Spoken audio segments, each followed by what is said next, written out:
Good night from the Dusty Wheel, and we say around here, smash to black.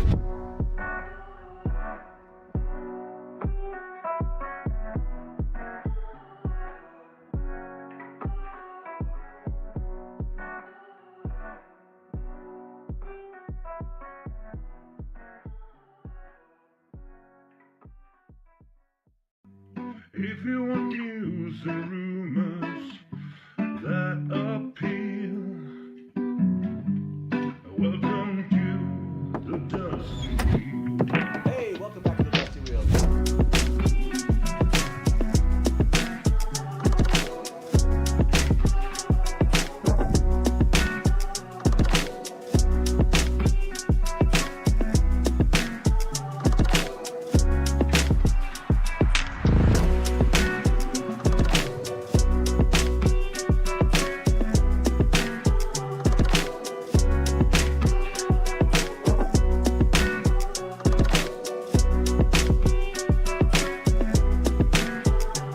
Good night from the Dusty Wheel, and we say around here, smash to black.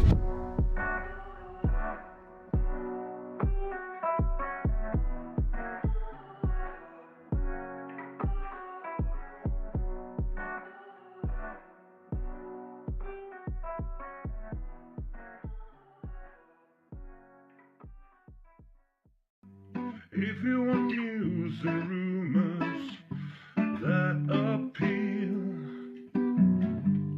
welcome to the Dusty Wheel. Hey, welcome back to the Dusty Wheel.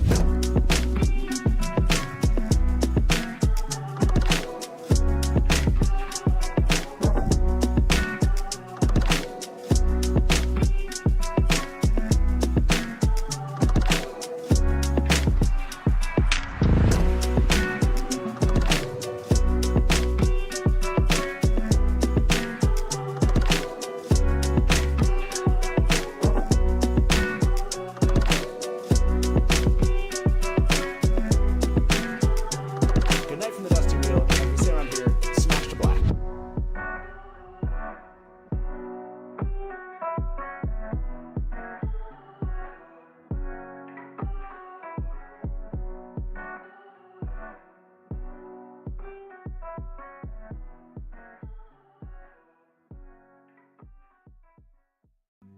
If you want news and rumors that appeal,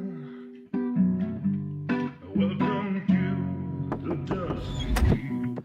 Hey, welcome back to the Dusty Wheel. I'm your host, the Innkeeper, and this is our live call and talk show all about the Wheel of Time. And it's another What Wednesday. Yes, What Wednesday, which means we are just moving on to episode 7 tomorrow morning. But tonight, we're doing this. We're doing a little pre-show talking about episode 6. You know, going back, revisiting some of our favorite things, you know, maybe some music. Maybe we'll talk about some music, guys. And other things, you know, like Mommy Mogi was pretty awesome moment. And there's some other great moments from episode 6. We'll dig into those, but we definitely want to get our minds on the Hills of Tanchico. And to do that with us, please welcome to the Dusty Wheel, Nikhil Koparkar and Max Silva. How you both doing tonight? You're great. Okay. I mean, before, Nikhil, for people that don't know you and maybe haven't watched a stream, haven't gone back and seen the first time we had you here at the Dusty Wheel. I mean, if you haven't already, like, what's up with that? But no, your story is a fascinating one. And so I'd love for you to kind of just give everyone who's watching for this first time, again, maybe just first introduction to you, like, tell us a little bit about, like, how you became a fan of the Wheel of Time. And then tell us how this came together that you composed the Hills of Tanchico. Yeah, sure. Thanks so much for having me on, man. It's great to see you after so long. You know, I think the first time I was on the show was 2021, which was before I got the job working with Lauren Balfe as an additional composer on the Wheel of Time. And, you know, just I always think about, like, it's always interesting where the roads in life take you. You know, it was just by chance that I was scrolling on in 2019. I had read a little bit of fantasy at that point, but I hadn't dived fully into the genre. And, you know, I had a specific preconceived notion about what fantasy could be. And then I discovered the Wheel of Time series. And I realized, oh, fantasy can be so much more than my kind of narrow-minded view of what fantasy could be. And I started reading the books. I read the first couple books, and that soon became the whole series, of course. And, I was studying the maps and everything. And I had this crazy idea of it was more of a mental exercise that, I wanted to get better as a composer. So what I do is I work in film and TV as a composer. And I wanted to also, write for my favorite things that I was reading. And so the two kind of combined, and I wrote a piece for the Wheel of Time, and kind of a love letter, like an homage to the series that I just fallen in love with. And I recorded the Budapest Orchestra on it, and which was no small feat at the time. Do you mind me playing a little bit of that? Do you mind me throwing please. that? By all means.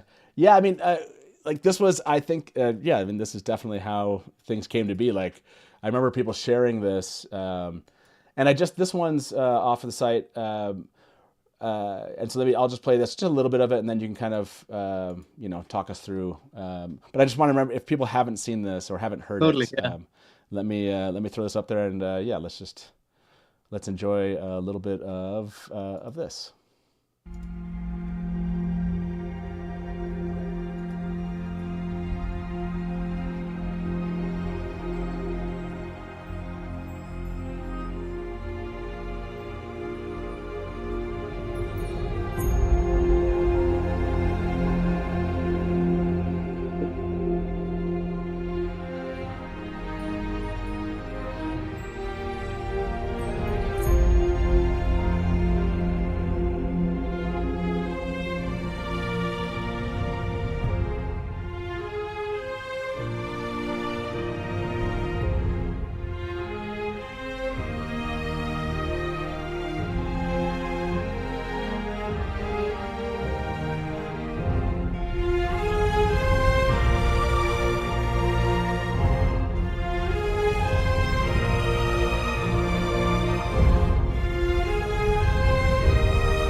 Okay, I know people are like, "Wait, you're not going to listen to the whole thing?" No, that's why you get the link and you go and you make sure you go follow Nikhil and you listen to the whole thing, right? That's the teaser. That's the teaser. Max, were you aware of this? Had you actually listened to this piece before? I had heard that much before, actually, but now I had not noticed before what it was about to turn into, and I'm very excited now. I'll have to go listen to the rest of it. Oh yeah, totally. It was a wonderful experience because, it's the Budapest Orchestra is amazing, and working with them was a dream come true. But of course, it was like a significant investment at the time. And it was kind of a crazy idea, but I wanted to kind of capture what I felt like reading the ending of The Great Hunt. And I just remember that visceral feeling that's what made me fall in love with the Wheel of Time. That was like that moment. And I was trying to capture that feeling that I felt. And so, Tour.com had done an article on it, and Twitter of Time was sharing it quite a bit, and then I was on the Dusty Wheel show with you, and then shortly after that, Lauren reached out to me, and his team reached out to me and said, "Hey, would you want to just maybe do a couple of days of work for us?" I said, "Yeah, sure, that'd be great." And that was actually for a couple of the Wheel of Time trailers for season 2. And I remember I had like 2 days to do 2 trailers. It was insane. So, and it was like with revisions and different edits and all sorts of things. So which ones were those for? Which trailers? They were the big. I forget exactly which one. One was a TV spot for season 2. Okay. Can't quite remember. I'll have to send it to you at some point when I can find it. But yeah. So I'd worked on those 2, and then he had me on his Dark Materials, which was for season 3. And so I was working on that and a few more of his other shows. And then the time came to work on the Wheel of Time season 2. And at the time I started off as, just purely an additional composer, which what they do is they take Lauren's themes, they adapt it for the different scenes and this kind of thing. So, but because I'd read the books, and I think I was the only person on the team besides Lauren, I think Lauren's read the books, but who had read all of the whole series before starting on it. So when I would send him musical pieces like cues for approval, I would say, hey, I feel like they're going to tease this in season 3 or 4, like they're going, this plot point will probably come to fruition based on the books. Like, what if we tried to do a musical foreshadowing here, things like that. And so so after a couple of episodes, he put me in charge of the music team for the season, which was, wow. I mean, that was That's a dream awesome. come true. And that was kind of my first foray into not only like delegating cues to other composers, but then also talking with production, with the editor, with the music editor, making sure that like the cues were up to what they were looking for, because it usually, it's with a big show like this, it becomes a decision by committee in a lot of ways, that you're having your music piece reviewed by, of course, Lorne, the music editor, the editor of the episode, the showrunner, Rafe, and then the production, and then Amazon. So it's like, you're getting it through all these different processes. But yeah, it was a wonderful experience. And then that culminated, like TLDR, like that culminated into the season 3, where Lorne mentioned, he's like, you write the Hills of Tanchico. And I had received the lyrics from Rami Park, actually. And so they were in the script as written. And so my job was to create a piece of music for that. And I had the morning to do it. So I had to, like, hold on. What do you mean by you had the morning to do it? So this is how it works a lot on these big music teams, where there's a lot of, we were working on, at the time of working on season 2 of The Wheel of Time, for instance, we were working on 4 other shows. And so I was writing on 4 different shows and then The Wheel of Time at the same time. So it was very much a juggling act. But, so for example, with this, they wanted to record the song, assuming everything went well, they wanted to record the song, I think, the following week. So they had to get the actors rehearsed and everything, and so I had the morning literally to write all of it. And what you hear in the demo, all the instrumentation, the arrangements, and kind of what you hear on the soundtrack album is actually how it was all the same from that. The only difference is the vocals, actually. I think they had like one note for me, which was, we could use a little bit more percussion and maybe a little bit more of a rhythmic thing just throughout. And so, and they'd given me like notes about, let's try to make it sound like a sea shanty, but, Tanchico is this confluence of different cultures. So let's try to get some Malaysian influences, instrumentation-wise, some East African instrumentation. And so it was like, all right, no pressure. I have a morning to combine completely different cultures together and figure out a melody for this thing. But somehow it worked out. So what was the? I mean, yeah, like and I'm sure I can just see I see Max rolling around all the things you just told us.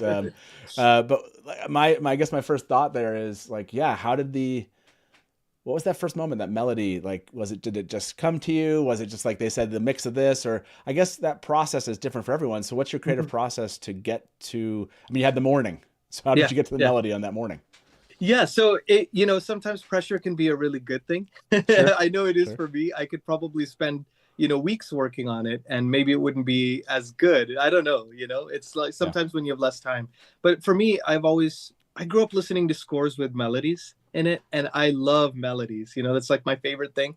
So I remember seeing an interview, I think it was with John Williams, where he was talking about distilling a composition down to its key elements, which is, the rhythm, the melody. And if you can play it on one instrument and you could hum it, and it was something that felt memorable to you, then when you expand it out into an arrangement, it could do justice to the arrangement, whatever you're trying to do, but also it would stand apart, even on one instrument. So that was the idea. So I just picked up an acoustic guitar and I started kind of playing around with the rhythmic cadence of Rami's awesome lyrics, and then just kind of trying to figure out what that melody would be. And I got very lucky because that melody came within that hour. The whole melody just kind of came out, and that doesn't often happen, Sometimes you really have to struggle and fight with it. But I have this kind of process that for me works well, which is play the melody 50 times in a row, play it up to 100 times in a row, because when you first start trying it out, it's not going to be the exact right melody, but as you keep playing it, the notes that don't really belong start to fall off and the melody starts to form on its own. So I would just play it over and over and over again in that hour until I kind of got the melody where I wanted it. And then the rest of the few hours was just trying to figure out an arrangement that would work well for it. And because the melody was center, I wanted the Malaysian instruments to be more plucked. They could be more kind of like rhythmic stuff in the background. And then all the percussion was a little bit of cinematic percussion, but then also East African drums and things like that. So, I figured if I could relegate the rhythms to those, you still have them in there. It's driving the song forward, but the melody is kind of more sea shanty. At least that was the idea of it from the get-go. Yeah, for sure. Yeah. So, and then I want to throw throw this up, and can we listen to it? I mean, now that you've kind of described, some of the thought process behind it, I want to show the show version of it, and then we can I can throw I know that I think Sony has the on their YouTube channel have the actual track. And so we can play a little bit of that. When I listen to the track, right, just because there's not as many voices, there's not voices in the room and playing over it, so you can hear things you can't hear. But then the show is like a great place for us to jump to. So yeah, everyone, take the thoughts that Nikhil just shared, and enjoy this moment again, because I know how much y'all enjoyed it the first time. Looking for love and more's a pity. Now he's lost in the hills of Tanchico city. Oh, sorry. This was let me back it up a little bit here. People are gonna be like, "Hey, you didn't give us the full song intro." Yeah, we need the full intro. Sorry, everybody.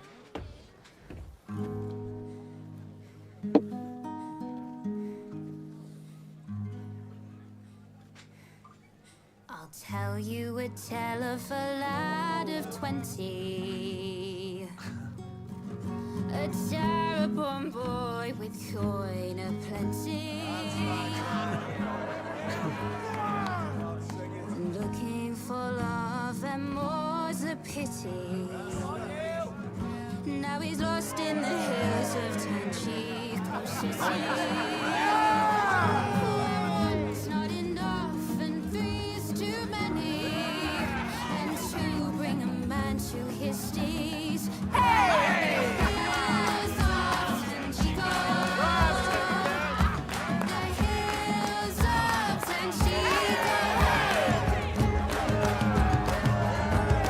These hills will flatten the whole ship. These hills will make a man out of you. The hills of Tanchico. The hills of Tanchico. How's that for the daughter out of Andor? Pretty good for the daughter of Endor. Max, I know you're probably dying to kind of dig in a little bit more from what Nikhil was describing. Yeah, did you have any questions for him? Yeah, I should I introduce myself at all first? I feel like we're in the middle of a discussion. We'll save it for later. I mean, I was gonna let you ask a question, and then I was gonna have you do that. But yeah, either way. Go for it. Yeah, I feel like I could hear some differences in the album version, and so I am wondering, especially because it sounds like they obviously needed to have this ready for a shooting day, rather than the normal process, which I imagine is almost entirely post-production and just a completely different set of demands on your time. And so I'm curious that there's sort of like this way that it would sound in the room, this way that it should sound on the album, and I'm wondering if you could say just a little more about how those things stitch together in this kind of an instance where it's on a tight schedule. That's a really good question, actually. So basically the long and short of it was the version you hear in the actual shoot, in the scene, that was about as long as the original demo was, and then I extended it out for the album version, and then on the original demo, actually all the instruments that you hear in the album version, kind of the more dense arrangement, was present. It's just about the length of what was in that the scene there. But what they ended up doing in the post process is, because a lot of times what happens is once the music cues are approved, then they go to the dub stage. And dub stage is kind of the final mix of dialogue, sound effects, music. So when we send stuff, we send it in stems. So stems basically means instrument groups. So you'll have maybe plucked instruments on one track, you'll have high percussion, low percussion, this sort of thing. And that allows them to, after the fact, go like, okay, what's this scene really need? Like you mentioned, hey, we want it to feel like it belongs in a tavern. If it's so dense an arrangement, it's going to feel a little out of place almost. And so you need to creep the instruments in. Where does that happen? Let's just start off with the guitar. And then, because Tom and Elaine, so it's just kind of centerpiece on them. So then they would have stripped back some of that stuff. And so that's kind of the differences, I guess, if that makes sense between the two. But a lot of those decisions are usually made at the dub stage. So is Kira singing from the live take, or did she dub over from a studio? Yes. Okay. Yeah. So she dubbed over from the studio. So kind of how it worked was, so after the song got approved, which was I think a couple days after I wrote it, which is such a fast timeline for this kind of thing. But it always blows my mind how fast TV really goes. It's like sometimes you'll have 50 minutes of music in an episode, and that episode's going to be reviewed the following week. So you have a week to, with alongside the team, work on 50 minutes of music. So it's kind of insane that it even happens that way. But so then, they booked a date in Prague to record, to come in one by one and record on it. And if you listen closely on the album version, you'll hear Kira, Donald, and Alexander, who kind of comes in during the little reprise at the end. And so each one of them came in one by one, and I was on the Zoom call. I woke up at like 4 a.m. for it because it's Budapest time, or Prague time, and so I got to work with each one of them, and they're just lovely people, and they were so jazzed about doing the song, and they really put their heart into it, like you could tell. And it was really fun because Marta Cunningham, who's the director of the episode, Rami Park was also there, and it was just nice to be able to actually put faces to the names and interact with them. And then Donald has this incredible voice, and he came in. He comes in the second half of the song, and he like knocked it out in a take or two. I think it was like done in 15 minutes or something. It was crazy how fast he finished his. And like, of course, with Kira's, it required a little bit more of an involvement because the beginning of that scene, Elaine is a little bit more unsure of herself, right? She's kind of really putting herself out there. And then she notices what the song is about. And then she kind of really leans into it. And so we needed the vocal to actually feel like that, as if like she was more timid at the beginning. You could kind of hear her breathing a little bit more. And then later on in the song, she kind of comes in full blast. And so that was a deliberate choice we had to make in the room too when we were recording it. So it's a lot of different like technical considerations, I guess you could say. Yeah, I mean, and honestly, it felt, just the way it was stitched together, all of the production, just this moment, and as she's singing, like you said, like that just feels like it's happening. It feels like we're there in that. Awesome. You know what I mean? Like, yeah, I never would have, I never would have, like, this wasn't one of those moments where I watch something and I go, okay, that's it. Like you said, right. That's not happening right there. Right. Yeah. It was kind of felt fully immersive to me as I watched through. So, that's wonderful. So it's cool to hear kind of how it came together. Cause I was like, and great question, Max. I was like, wait, oh, okay. So it is. Okay. I wouldn't have noticed that. So totally. And the guitar was just recorded here, on my guitar here, Martin guitar. So it's just funny, to see. That is funny. Yeah, it's weird, I'm sure, for you to have that experience. I mean, Max, why don't you, Max, it's your first time. Thank you very much for being here. Maybe give us your origin story of the Wheel of Time. Like, how did you come into the fandom, and how did you find the Dusty Wheel, and how did you make it here today, I guess? Sure. So I was a fan starting in the 2000s. I read through all of the books Jordan authored. I forget which ones I had to wait for. I want to say I had to wait at least for Knife of Dreams. So I experienced a little bit of what we all experienced waiting for those books. Then when Brandon's books came out, I was too busy to do a full reread and really appreciate them, because that's how the real fans do it, reread for every book. And so I only finally finished the series when I heard the TV show was coming out. Of course, around the same time, I ended up having a lot more free time due to COVID. And also around then, I decided to switch gears out of my previous career path, which was working on a music theory PhD to become a professor. So that has been left behind unfinished, but I figured, although I don't do any content creation or anything, this is my first time being on YouTube, actually, apart from calling in last week. It was a sort of nice, sort of soft introduction. I figured one fun way to sort of keep my music theory chops, but also give something to the community, is to start doing like the kind of analysis of the soundtrack that I would want to do if I were a like TV and movie music scholar, doing sort of like pre-writing, sort of data gathering before, say, a long article or a conference talk or something. So I ended up just putting together a fairly basic like spreadsheet. I can show. Sure, we can show the spreadsheet. It's a little scary. Awesome. So this is just the introduction page that like explains sort of what the whole project is. And then the two tabs at the bottom take you to the actual tracking. I did this on a huge screen. So the idea is that a lot of, I tried to make it accessible for folks who don't read music at all, so that there are always timings you can go in to look for a given melody at a given point in a track in the album or in the show. And then if you scroll to the right, I have columns so that you can basically keep track of in which episode a given melody appears in. And I have not yet done season 3.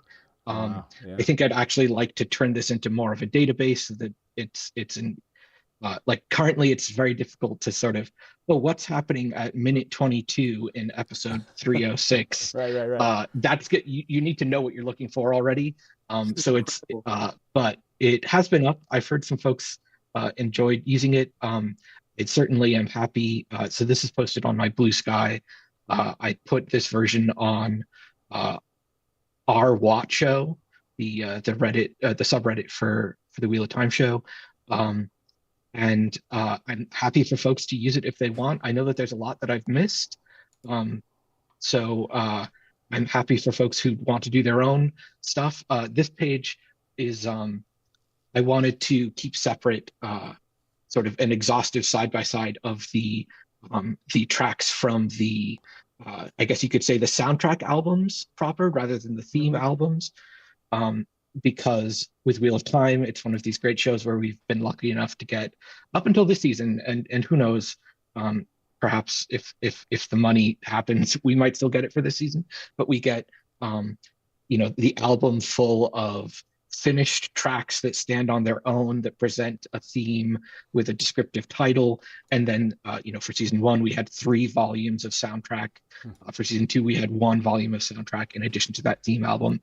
So this page is just sort of like, where did, what's the thrill of battle? Like, what episode did that happen in? Where does it end up in the episode? And something I found is that it's actually, it's kind of non-trivial sometimes to point out where a track happens in the show. And so one of the things I'd love to ask Nikhil is your own role in this, but also in general, how it works to, like, what is the relationship between these albums that come out? The initial album full of ideas that I think maybe mostly are Lauren's brainchild, and then the places we hear them in the show, and how is it that sometimes, a track on the album is actually split between multiple different episodes? Very good question. Yeah. So just like you rightly said, Lauren created these amazing themes, and he's kind of created the musical world for all this music to live in, which is just amazing. And so it is really kind of a treat for us as like additional composers. Is part of our job is to go, coordinating with the music editor, Rod Burling, who's an amazing music editor, and kind of find out, okay, what does the scene need? What kind of themes need to be incorporated into this scene? One example of one cue that I'd worked on was the Egwene collaring cue during season 2. I think I want to say it was like episode 6 maybe, or 5. Something like that. The collaring, the initial happened in 5, I believe. Was it 5? Okay, cool. Yeah, so part of that was having discussions like, hey, Egwene's theme, it could be interesting to incorporate it in this, but because it's such a twisted version of what she's experiencing, make it feel warped and weird, you know? And so it was like trying to mangle the vocal that represents her theme and make it just feel like it's twisting in on itself and pitch shifting and doing weird stuff, and trying to make it more of a creepy version. Or another example is I think it was in the last episode of that season. I want to say when she kills Rena. I think I want to say. Yeah. Yeah. Yep. Oh, should I keep the spoilers? No, spoilers are good. We're spoilers through season 3, episode 6, and we're spoilers through book 5 right, technically. Yeah. So no, good question. Good spoiler question. If you're in chat right now, just think you're gonna hear some book spoilers through book 5, and then third. I don't know why I put third versus through episode 6 only in chat. We're not talking about episode 7 yet, everyone. We do that near the end of the show, so please keep it at episode 6, season 3. But go ahead. Yeah, go ahead. Yeah. So in that particular scene, there's a part where it almost, you know, she actually does this act of killing her, and because of that, you know, there was like a little bit of a teasing of a Forsaken theme there until Rand shows up. And so little choices like that were like Easter eggs, almost kind of, it ties the musical world together. And although people are not necessarily catching it in that same way where they're like, oh, that's this theme, or they feel the context of what, you know, what it's trying to convey. And so it just makes the musical world hopefully feel a little bit more lived in. So that was kind of the idea for that. So sometimes, you know, you would have different cues that were written to picture, but when you listen to them away from picture, it doesn't sound quite as compelling to listen to as a listening experience, because it was written for a scene. There's a lot of, you know, down moments, then maybe they pick up again, but maybe that piece of music was like 4 minutes long, you know, and it just has coming in and out. So it wouldn't work to have that as a standalone listening experience necessarily. Yeah. Or sometimes, you know, conversely, you would have a cue that, hey, that was only like 30 seconds long. It was a cool piece of music, we should include it, but it was only 30 seconds. So rather than having an album track with 30 seconds on it, you know, one of the jobs as additional composers was figuring out, okay, which cues would go really well together musically and just sound really good as a listening experience, and figuring out ways of editing them together so one flows into the next. And it almost feels like it was written like one piece of music that would go well on an album track. But like you were saying, Max, like it's actually coming from 2 different episodes even sometimes. So that was kind of the main difference there. That's wild. Yeah. Yeah. Sorry, go ahead, Max. That's very cool. I think this is, while we have some fans who can talk about other aspects of production, I don't think we've had a lot of just sort of like introductory materials about how the music gets on the show in the first place. So it's really fun to get to talk to you about this. And go ahead. Oh no, I was saying, yeah, me too. It's really great to be able to chat with you all and kind of talk about this kind of stuff, because you're right. You know, it's like, I think music is such a big part of this show and fantasy shows in general, but there's so much of kind of a technical aspect of the process that is not often talked about. So it's fun to be able to chat about it. I like the Kara said, the musical guys are like the costume ladies, multiple layers that are each telling the story along with the visuals. Oh, that's perfect. I mean, you're getting a lot of shout outs. This is also very interesting. You know, note to Max from Ninja Librarian, music librarians are a rare breed and highly enjoyable. I'm seeing a lot of just kind of appreciation for these. I mean, these Easter eggs are the things we like to look for. The musical cue side is just not something I'm attuned to think about in the Wheel of Time. I'm much more attuned to look at like window panes on the screen and be like, oh, this is the exact room where this happened. So when like Max points out these things in chat, or like you're talking about this theme now, like the Egwene one, like I want to go back and listen to that, because it's, again, like I'm really, it's just like the book brain of me is like, I'm looking for like, oh yeah, I'm going to compare these words of this theory about X. And 100%. So to me, like the music is like one of these undiscovered territories for me as just a viewer and someone experiencing this. And so just hearing you talk about these is like, all I want to say is like, what's another one? Like you give us like the episode 5 one and the episode 8 one. Is there one in like early season 3 that you can talk about where you're like, oh, and this is something we took this particular song, or like you said, you warped it or you flipped it or whatever you did, mixed it with something. Right. Yeah. Is there something that's coming to mind? I mean, with your role where something, you know, a little Easter egg that we might not have noticed that you were really excited about adding to the show?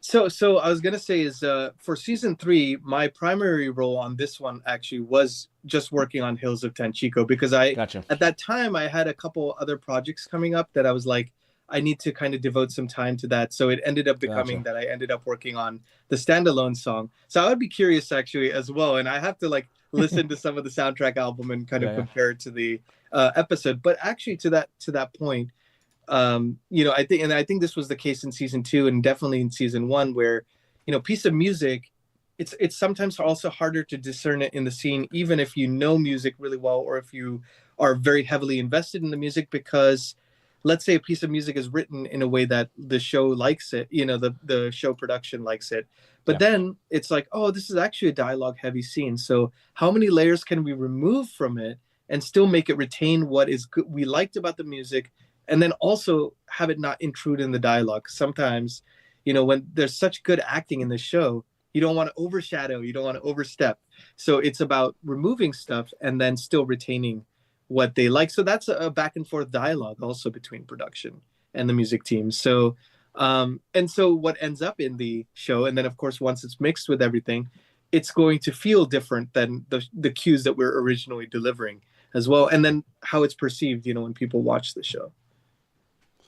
Yeah. Is there one that you, sort of, Max, are you thinking of like just one you noticed from season 3 so far, or from season 2, where it kind of stands out to you from like, what were they doing here? Something interesting with a particular cue or you know, piece of one of the tracks? Yeah, I found that there are, of course, just my mind is completely empty of everything I've heard in season 3. And one thing that I found was actually that it was so difficult to get through this project, not because it was really challenging for me, but because I would watch a scene and then realize at some point music had started playing. I had not taken note of the timestamp where it started playing. I had to go back to the beginning of the scene and not pay attention to the story and only listen to the music, which is really challenging and a testament to how well integrated all the music is. But I would love to just go back to something that came up as Nikhil was talking about the Forsaken theme, which doesn't get called that anywhere. So in my spreadsheet, I just label things like as neutrally as possible. So I called it the Choices melody because we first hear it on the album soundtrack in the Choices Were Given way back in season 1.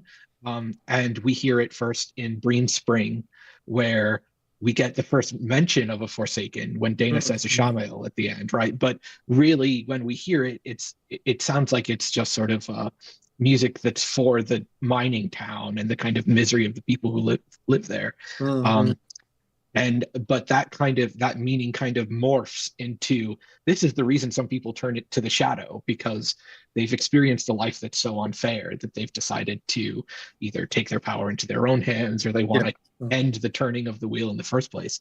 So I'm and then that was one that I tried to track a lot of. I think it also in episode 8, it also happens right after Perrin kills Joffrey.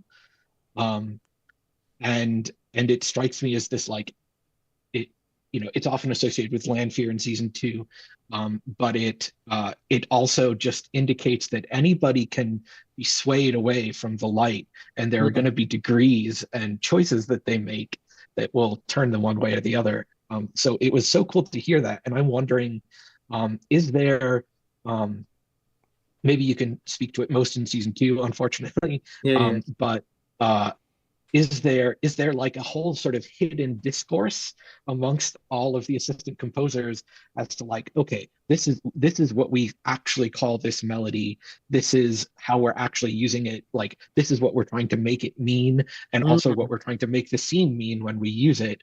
And I'm just thinking of how, like, so many of the melodies seem to be used pretty independently, like the string accompaniment in the Moraine track happens often just entirely separately from her and seems to mean something very different. So is there like a secret language that you all I have love the question. constructed to talk about like what the music means? Yeah, actually, it's funny you mentioned that. And a lot of those decisions are made, of course, by Lorne, and then also the showrunner, Rafe, and then some of the executive producers and people in the room when they're kind of spotting the spotting sessions, kind of when you look at the picture before you put music in, go what would go here, what would go there. And then oftentimes the editor and then the music editor are kind of working closely together also to figure out like, okay, where should music come in and out?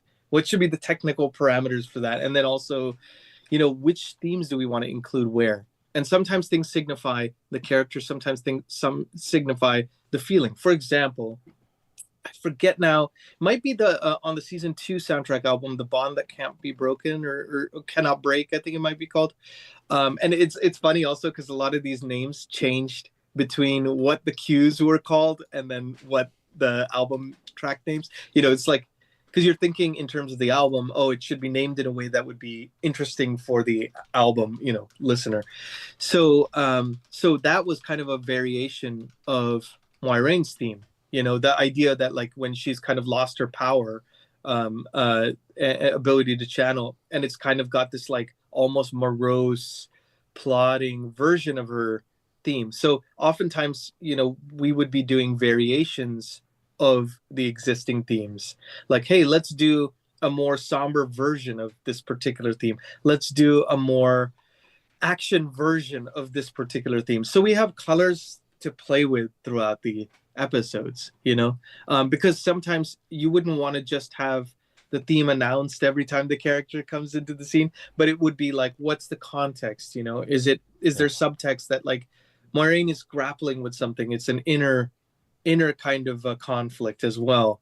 So let's kind of focus on that using her theme.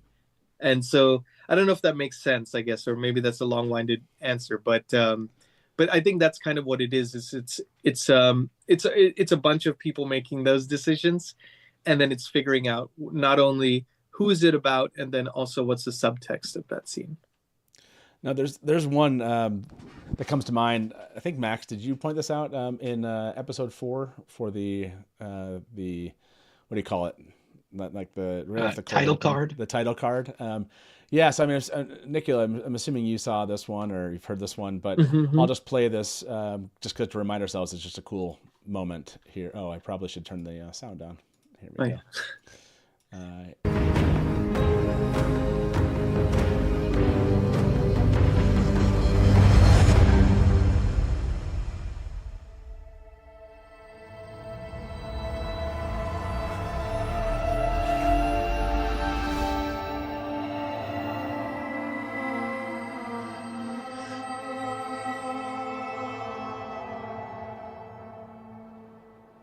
And I want to say I can't remember, Max, did you point this one out during our live stream, or was it somebody pointed out that it looked like that was going backwards and that maybe the music was kind of warped to go backwards because of what was happening in Rudian in that moment and where he was going back in time, right? And so little stuff like that. Those are like ones I didn't even notice that one. I remember at the end of the episode, people brought it up and I was like, what happened? Again, like these are things that it feels like once you start seeing them like that, just like that database you started putting together of like Max on that spreadsheet, you start to hear them and it just gains more meaning or new meaning in ways that is so creative and so layered for those of us that are just kind of like, what? Like it's not as like we're not tuned towards thinking about the show in such a way. Honestly, for me, like the show and the music, what Lorne and the team and you all have done is so different and unique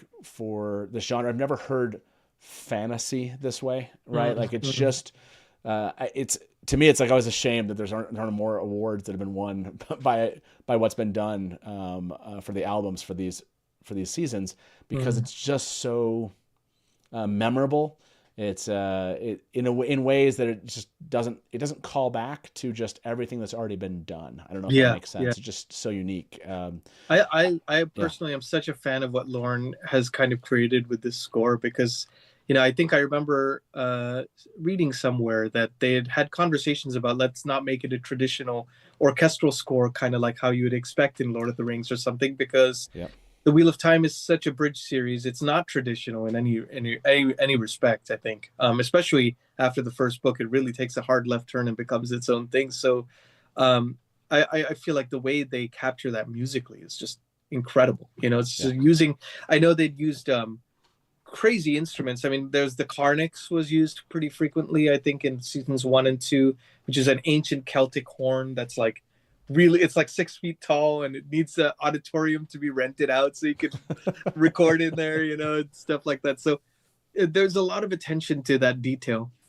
And to that point, Matt, like I know you were saying, for some people it's like, Max, you'll study the music and really have the musicality aspect of it.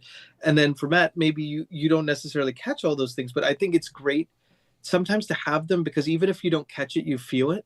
Even if you don't know why, it still contributes to the overall immersion of the experience. So for sure. Like this is like pulling back just like a layer that I just don't see, and I don't connect with.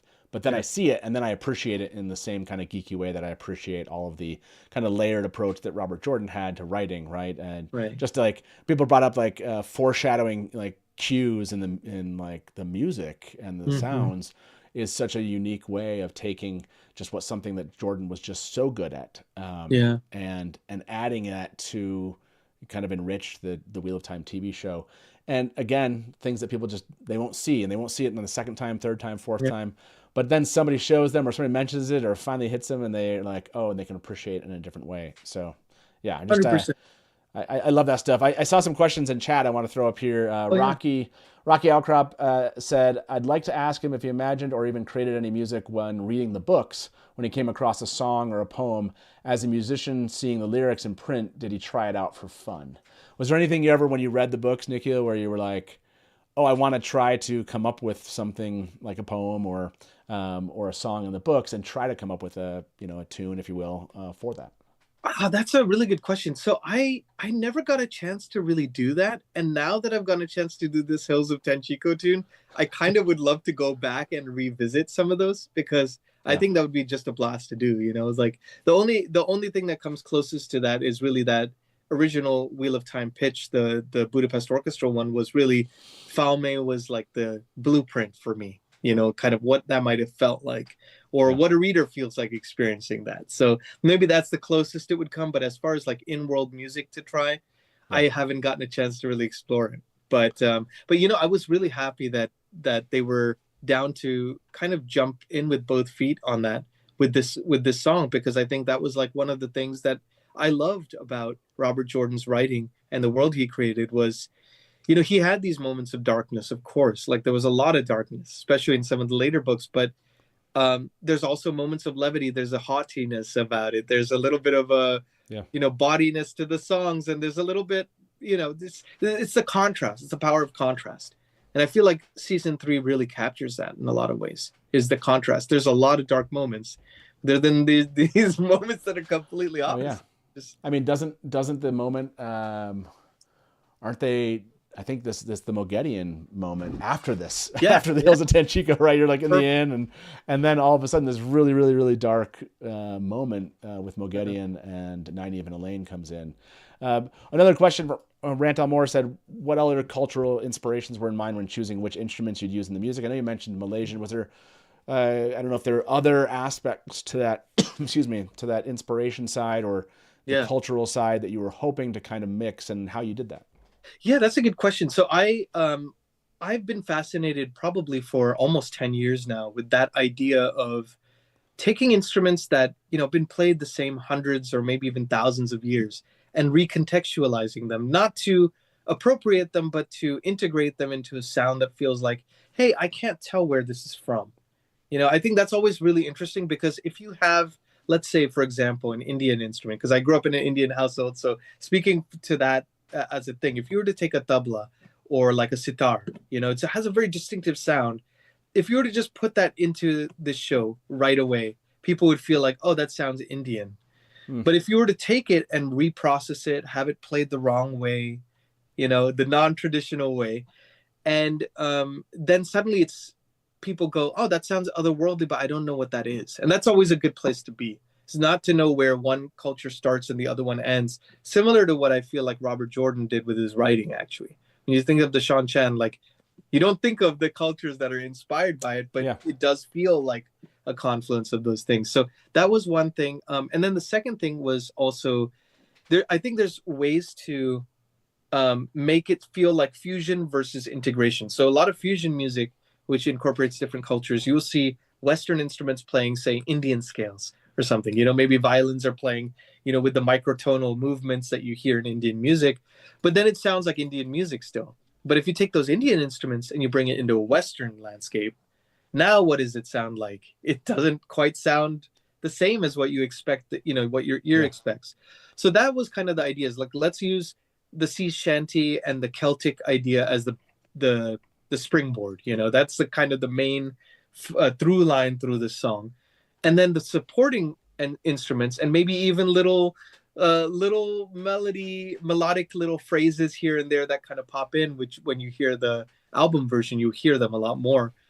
Have those be more instruments from Malaysia, East Africa, but then the through line is a song that is sea shanty. Then now you have that integration where you can't necessarily pick out the Malaysian instruments, but you feel like it's something maybe different, is at least the goal of the whole thing.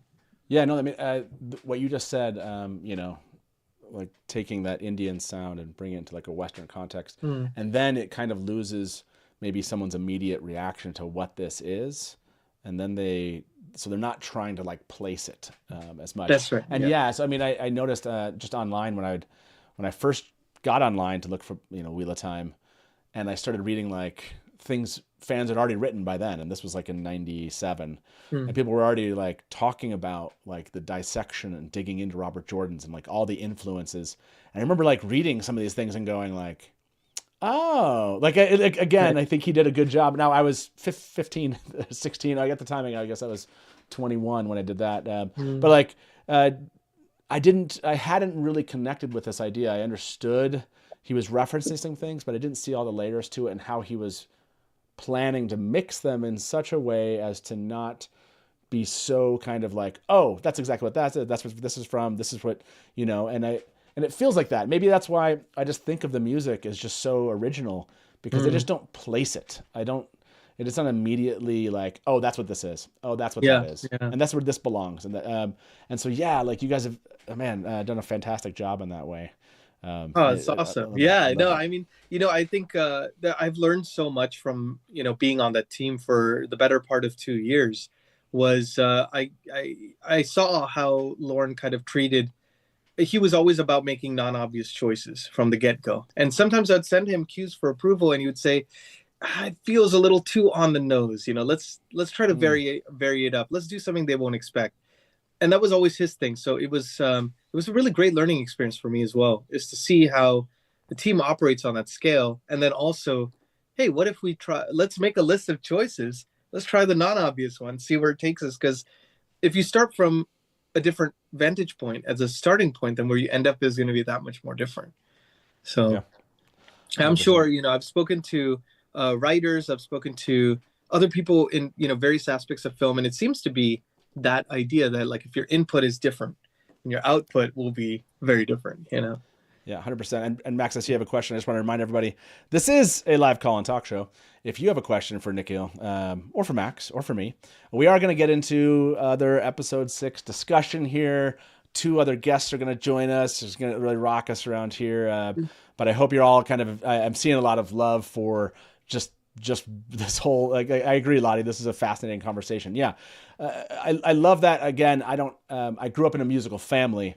I made it kind of a distinct idea. I was like, I don't want to learn these things because then I'll be made to use them, so I was just like, but I definitely grew up in a family that loved music. And so I appreciate music in this way. And so understanding how it's put together, I don't know any instruments, but really like hearing you talk about them, it's like, oh, okay, that's really, really cool. So I'm fascinated by music. It just, I don't understand it. Like I can't read music, if that makes sense, but I can, I feel the music and I'm inspired by it. And so, yeah, I think that's what I felt. If you want to give us a call, please do 1-313-825-5968 or Talk Watt. And no, we are not in Detroit. Nothing wrong with that. I picked 313 because I had Talk Watt. Talk Watt is what I was looking for, and 313 was available. So give us a call. And yeah, while we wait to see how many callers come in, Max, yeah, I think I saw you had a question. Yeah, I'm trying to keep track of live chat as well, and they did bring up one of my big questions about some season 2 tracks that I never really found in the show. But I wanted to pick up on what we were talking about with the culture blending, which is one of these wonderful things in the Wheel of Time, where everything feels familiar but never quite a copy from the real world. And I think one of the other things that the show especially is doing very well is time blending. So the same way that, say with the costumes, we're getting influences from all over combined together, the way that the Shan-Chan were Imperial Chinese and Aztec or things like that, that we're also getting a mix of time periods with the dress. Like Kyrian was very specifically like, Enlightenment France, and then also a little bit of like 20th century interwar France with the hairstyles, and then also Japanese from a specific period. And one thing that some people have sort of bounced off of sometimes, but which I've really appreciated is the way that both in the soundtracks and in the show we haven't been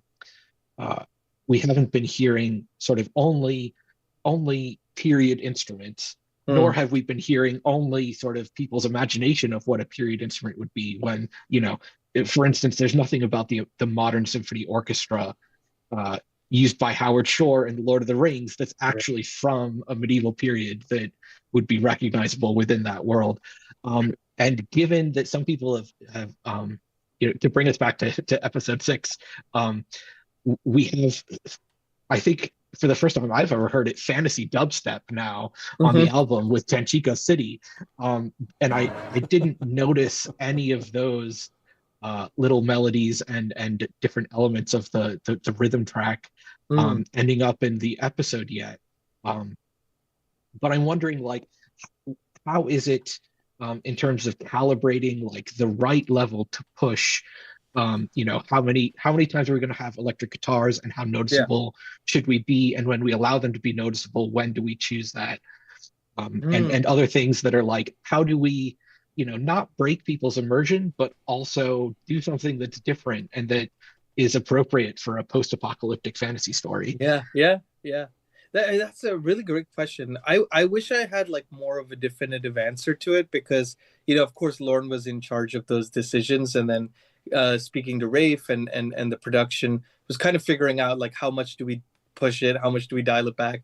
But I believe their initial conversations were talking about like, let's have Creole music, let's have kind of bluegrassy kind of stuff, and intersperse that with solo cello and things that you wouldn't expect to necessarily go together. But I think it's also indicative of what kind of fantasy series the Wheel of Time is, which is like, it's the third age. It's supposed to be set in the future, but it's also kind of Renaissance-y. It's got this, even the time periods are a bit of a confluence mashup. So I think probably the playground was wider there, that you could have modern instruments, you could have vintage instruments like the Carnix, the ancient horn, or you could have an acoustic guitar, and it kind of all worked. So that's the thing with that. And as far as Tanchico City is considered, I wish I knew the answer to that. But I imagine what probably happened was, it was probably a conversation with like, hey, let's get some colors going, stuff that we could try out in the season. And then some things get used, some things don't. It's like, oh, maybe that's pushing it too far. But then, of course, like Lorne is in charge of the album, and he may want to include it on there because he's like, hey, I like that track, let's put it on there. And so, they can usually decide that kind of stuff. And then, of course, there's approval by Sony and all that, but that can stand apart from the show as well. So sometimes I believe if you think of, I think there was the themes album in season 2, it might have been, where the themes wouldn't appear the same way as they appear on the album, right? They feel more like fully fleshed songs. You may hear little elements of them in the show because you don't want to push it too far, because then it would take away from the scene. So you would have maybe little layers or maybe variants of those themes. But then the way it's presented on the album may be like the full the whole enchilada, you know, how they would want to hear it themselves is how they would display it probably. By the way, I got this question from Joe White. Are there more lyrics to Hills of Tanchico? Oh, I wish there were. That's a good question for Remy. Maybe she can rustle up some or something. Yeah, we'll have to send that question out. The music brings light in times of real world darkness. I like that. Yeah. No, it's Ranton Moore said, "Can Ogier use a saxophone?" I don't see why not. Mogedians, you're gonna people are loving on the album the themes. Mogedian's theme is awesome too. I love it. It's so good. I have to go back and listen to that one. I'm still waiting for the full Mogedian track to drop in an episode. It's my favorite track on the album. Oh, nice. Yeah, like I love. I mean, chat. By the way, I haven't like polled chat nearly enough today. Yet we'll make up for that in the second half of today's show. I did start off. Over 500 of you have come in and voted on this. What makes the Hills of Tanchico so great? Your options were the Hills, Tanchico, or music and lyrics, or all of the above. And all of the above won that one. Let me end that poll. 61%. I usually don't give an all of the above, but this felt like, you know, we're bringing you on the show today. We'll humor our audience and give them the chance to not have to choose one or the other. But yes, all of the above. 61% of you voted on all of the above. And welcome Mary to the show. Frenzy. Hi, Dark everyone. Mother. All the names. And Mary, all the puns. Mary and I met on Theoryland in 1998, and she still likes to hang around and talk about the Wheel of Time like the rest of us freaks. So I love having you back. I know Natalia is going to join us here shortly. There'll be four of us. We'll jump more into episode 6 here. But I do have 2 callers on the line. I told them they could call and ask us a question. Let's bring one of them into the show. Hey, welcome to the Dusty Wheel. Who's this? Hi, this is Avi Sober. Avi, how you doing? Hi, it's good. I'm surprised I got in. I'm very excited. I'm doing well. So I love Hills of Tanchico. I've been loving the music. Oh, yeah. I can hear. Yeah, it gets in your ear. Like I've been singing it all week. So Avi, are you doing this I had while it on you're repeat singing it? Am I imagining feeling my Hills of Tanchico? No, that really doesn't come to me as much. But I am imagining Matt. I love Donald's like take on him, like kind of being a little bit embarrassed at first, and then he's just into it. He's like, That's "Forget my this." friend. Yeah. Well, I yeah. Go ahead. Speaking for myself, I do the Hills of Tanchico dance while Nice. while listening to it. Okay, but this is a poll. I haven't polled all night. So, like, do you do the full Hills of Tanchico dance when you start humming the song? There's your. We'll see how many actually love the song here. See how many yeses we get. Do you do the full Hills of Tanchico dance when you start humming the song? Yes or no to the audience. And then, sorry, I didn't mean to interrupt you. Evan, go ahead. Sure. So should I ask my question? Yeah, go for it. Okay. So I had been waiting because I sent it to Lauren, but I don't think he ended up using it. But so a few people reached out to me on social media to try and grab some of the music from the 4th episode with the song and to try to transcribe it. And so I did. But as I was doing it, I quickly realized that the notes are not tuned to the normal diatonic scale. Oh, yeah.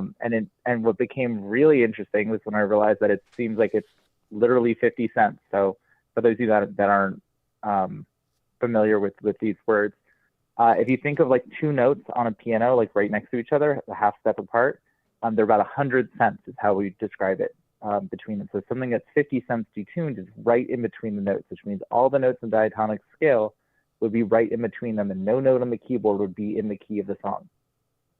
And so I was thinking it seemed pretty deliberate and pretty perfect for a song that people wouldn't be able to remember or play with any instruments. Well, I think so I've been curious since if that was on purpose. Yeah. So I was gonna say is I've always been fascinated with tunings because I think it's always interesting to hear. You know, when you think of a tavern song as well, it feels a little bit less clean, if that makes sense. and it has kind of a warmer sound, I would imagine. And so it was a choice to actually tune it down about, I think it was it about a half step or something? I think you were saying it was a little bit less than half a step. A quarter tone. No, but this wasn't the Hills of Tanchico I'm referring to. I'm referring to the I'm sorry. The song from episode 4, the song. The song that they're singing while they're I can. Oh, you know what? Why don't I play the it? harvest song? Yeah, I'll play the harvest song so we all are on the. Oh yeah, cool. Let me do that really quick here. This is after Rand talks to that wonderful woman. Oh yeah, Mirren. She's really cool. Here we go.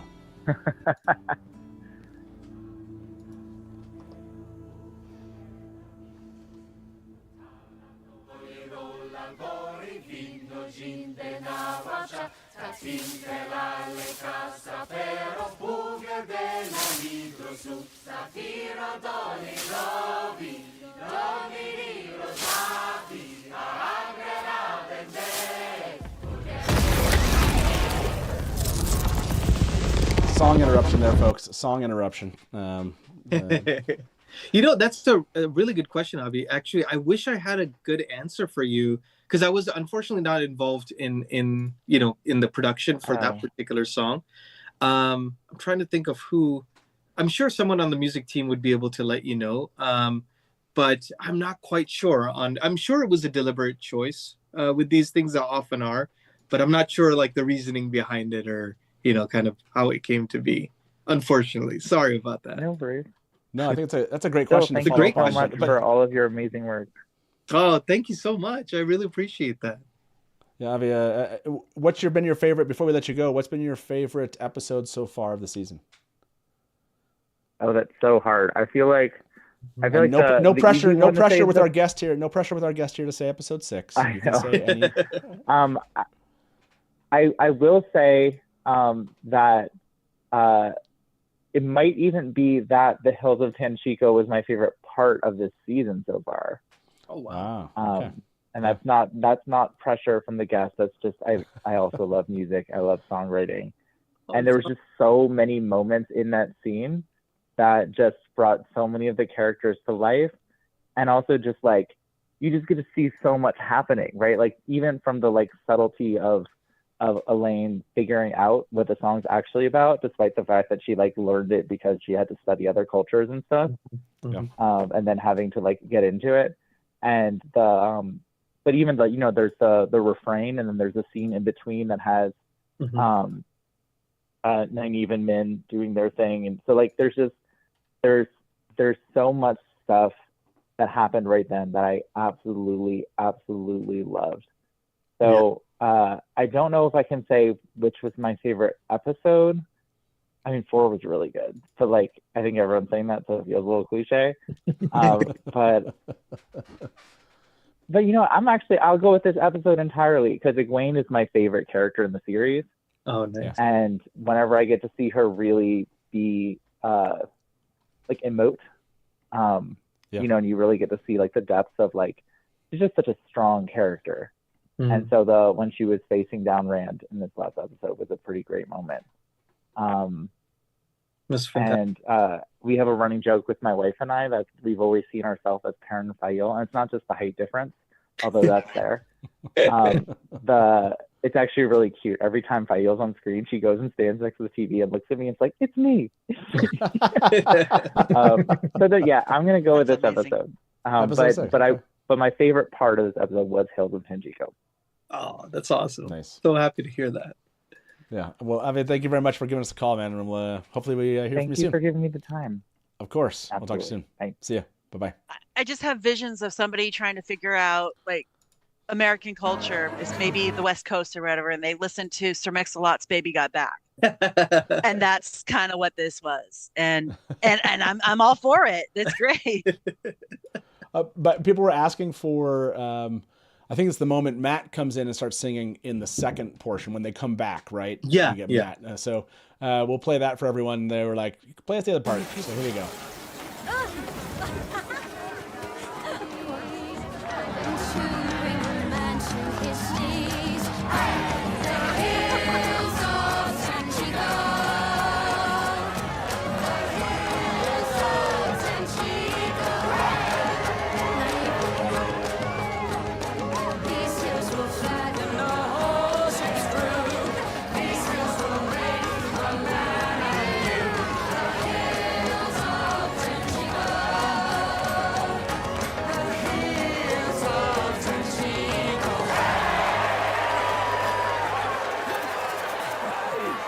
Okay, but why is Min's dancing there the best? Part of that whole thing. I love It's so good. There were Like I want there were to some know. I wonder if that was like planned or if they just caught her like they just go in there and start having fun and Kai just did that. That was crazy. there were some extras. There were some extras with crazy dancing, like the first shot, somebody on the stairs. Great. They Uh, understood the so much fun. assignment and they ran with it. I so wish I could have been a fly on the wall during the filming of that. Oh my God. yeah. It just looked like everybody was having such a blast. I know. That's why I was like, oh man, you came up with that one morning, and it would have been amazing, I'm sure, to see that. Did you get to see it beforehand? Did you get like a clip before like the show premiered? So actually, no, I didn't. So I got a chance to experience it with all of you. That's which awesome. was really fun. Yes, I was like waiting up until midnight for it and everything, and So I was cool. very excited as well because the song was completely mapped out before anything was filmed.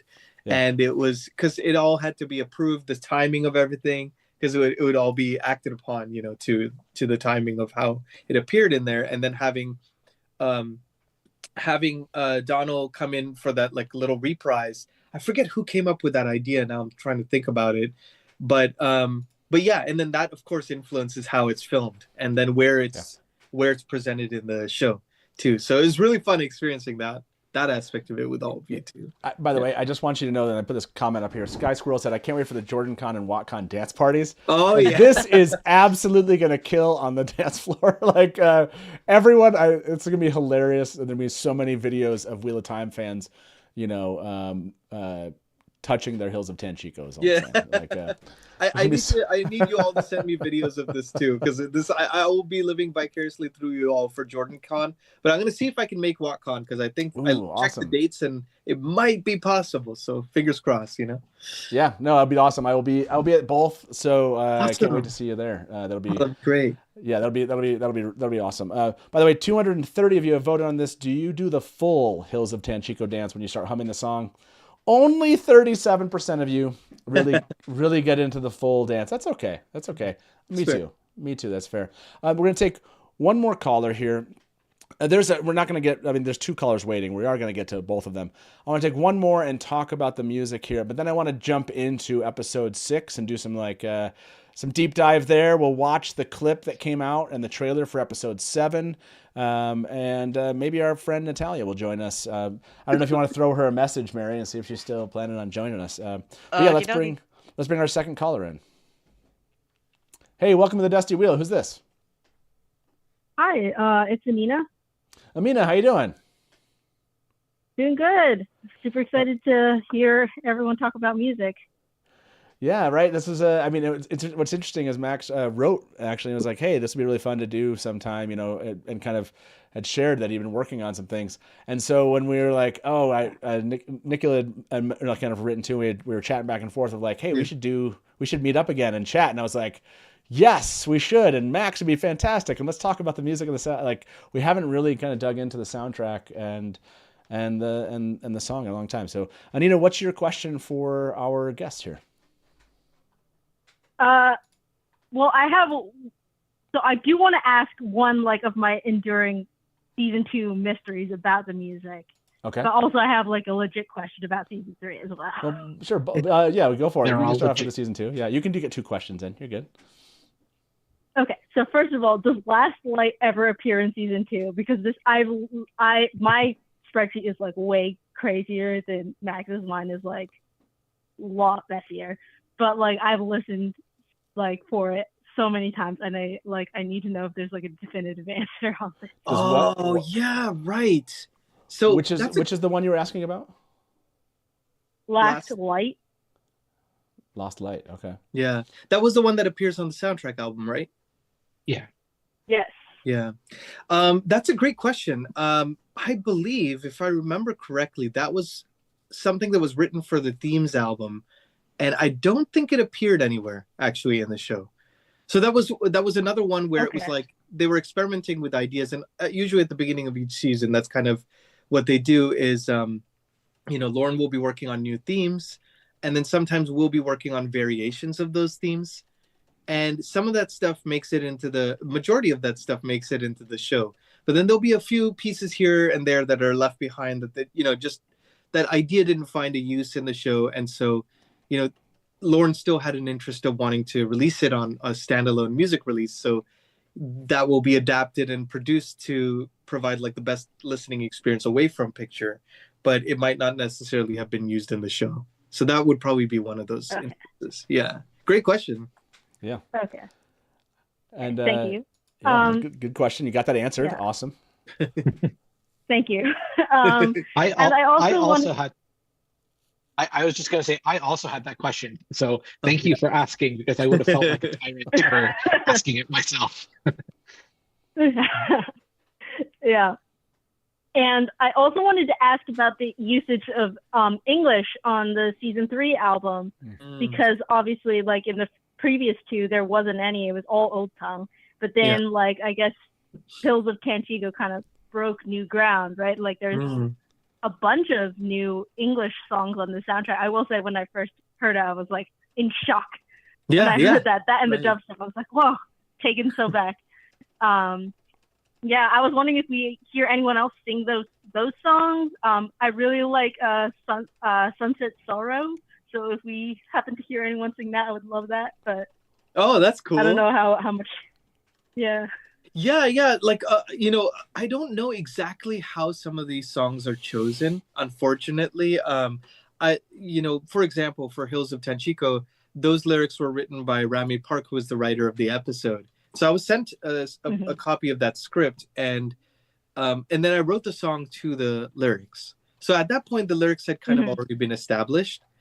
So I'm not really sure the decision-making between, Old Tongue versus English, or why the English was chosen for specific things. Unfortunately, sorry, I don't have more insight into that. But But yeah, so that was kind of part of my experience working on season 3, was working on that song, and it would be writing the music to those established lyrics. And then as far as like just kind of the way it worked in general on the team, was there was Michael Bitten, who's also on the team. He would be in charge of helping to translate some of that stuff into Old Tongue, and so we would have people running point on that aspect of things to make sure everything lined up properly and was right for the language. So but yeah, as far as season 3, a lot of fun writing it in English. It was great. Having to wait for it to scan in Old Tongue. It was a lot easier to do in the morning, for sure. Well, thank you very much for calling in, Anina. Appreciate it. And great questions. Great question. Thanks. We'll talk to you soon. Thank you so much for the song.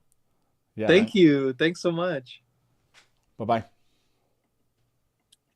By the way, Alexander Sayers is in chat. Said it might be biased, but I love that track too. And I don't know if did Alex work on this particular track, or did Alex work on this season? Some. Yeah. Alex, you'll have to mention in the chat which specific tracks. I think you did the Randall Althor one, right? I believe the first track on the album it might have been, and I forget which other ones. But man, you played beautifully. And Alex also did a cover of The Hills of Tanchico as well. He did. So I mean, I think we should play it. We should play it. Let's watch the cover that Alex did of The Hills of Tanchico. Enjoy this.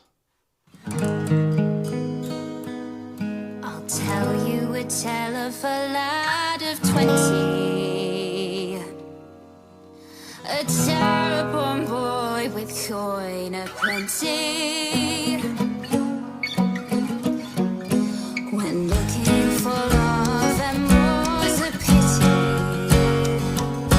now he's lost in the hills of Tanchico City, where one's not enough and three is too many, and two bring a man to his knees.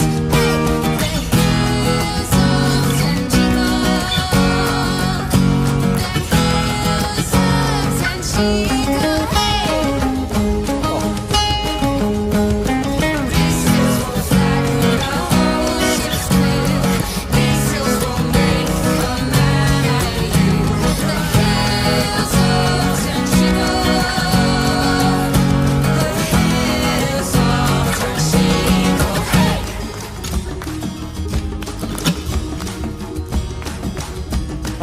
That's so good. So good. I love it. Sorry, he caught me when I was like, "Oh!" So sorry for shouting out during the. That was so good. Oh man, Alex. So talented. So talented. So killer. Yes, please, everyone, show your appreciation in chat. Alex, amazing job. Amazing. So yeah, so incredible. I agree. Wow, this is incredible. 100% beautiful. Yeah. I was just so thrilled that they were down to do, in-world songs in this way too. Because I just love that aspect of the series, and I think people wanted something that felt in-world like this more often. So yeah, it's great. By the way, Nikhil, have you seen Wheel of Time Idol? Have you seen the parodies that we? I've been hearing about this. This is like the third time I've heard about it now in the last week. So that's all. So you've never seen it? No, I've never seen it. Are you serious? Okay. Yeah. I mean, I feel like we have to show Alex this. Like, oh yeah. Hold on. If someone wants to send me the link here, now I'm trying to. Why can't I remember the name of it? Is it the American Pie cover? I can't remember. Someone shout out what it is. Now I'm like, shoot, which one is it? It's Winter Night. That's right. Yeah. It's Winter Night. That's right. Okay. Thank you. I was like, shoot, I can't remember. Okay.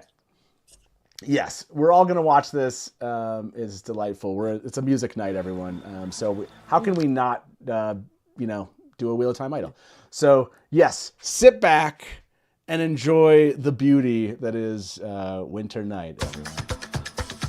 Oh, I love this one.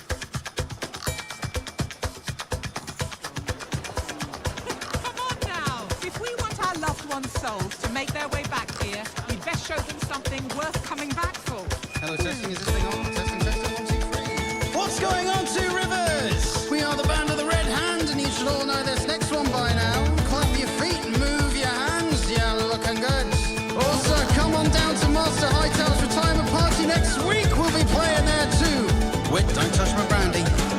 Do you remember the furnace all night of Vienna? Where spring blooms in the night up on fires, while we go chasing a badger away. Our thoughts are with you. May your soul soon anew hope to see you. If it pleases the light, remember. For you, simple, you know you deep, burn you and your fat hands and don't mess it, bullheaded looks get open. Tell me now, the in the kitchen, man, don't frown. At least you're daring cheating, never mind. There's happy faces everywhere. Hey, don't touch my brandy.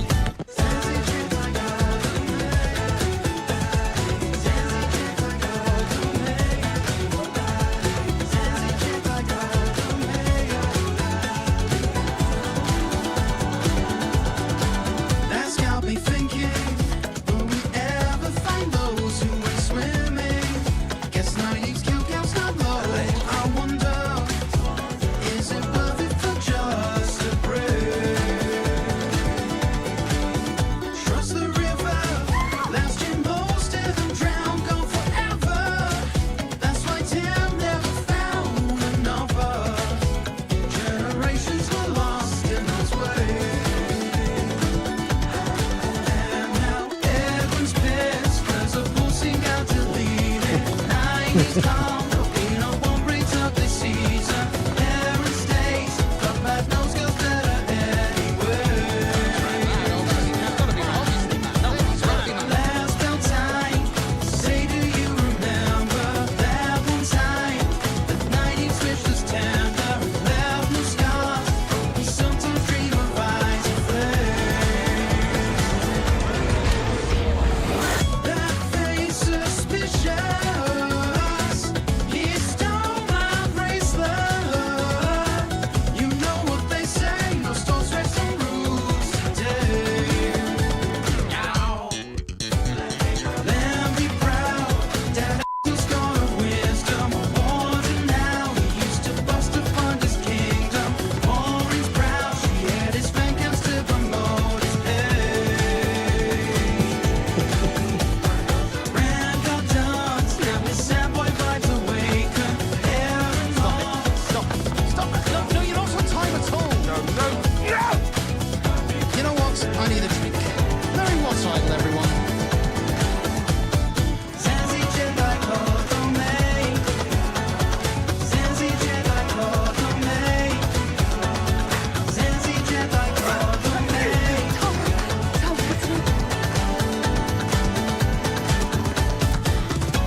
Where are the girls?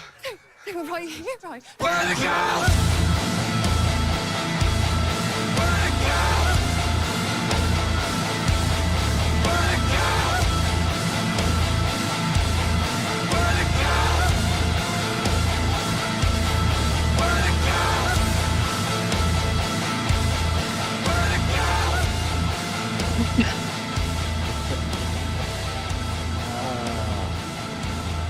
A little bit of a tone shift in there.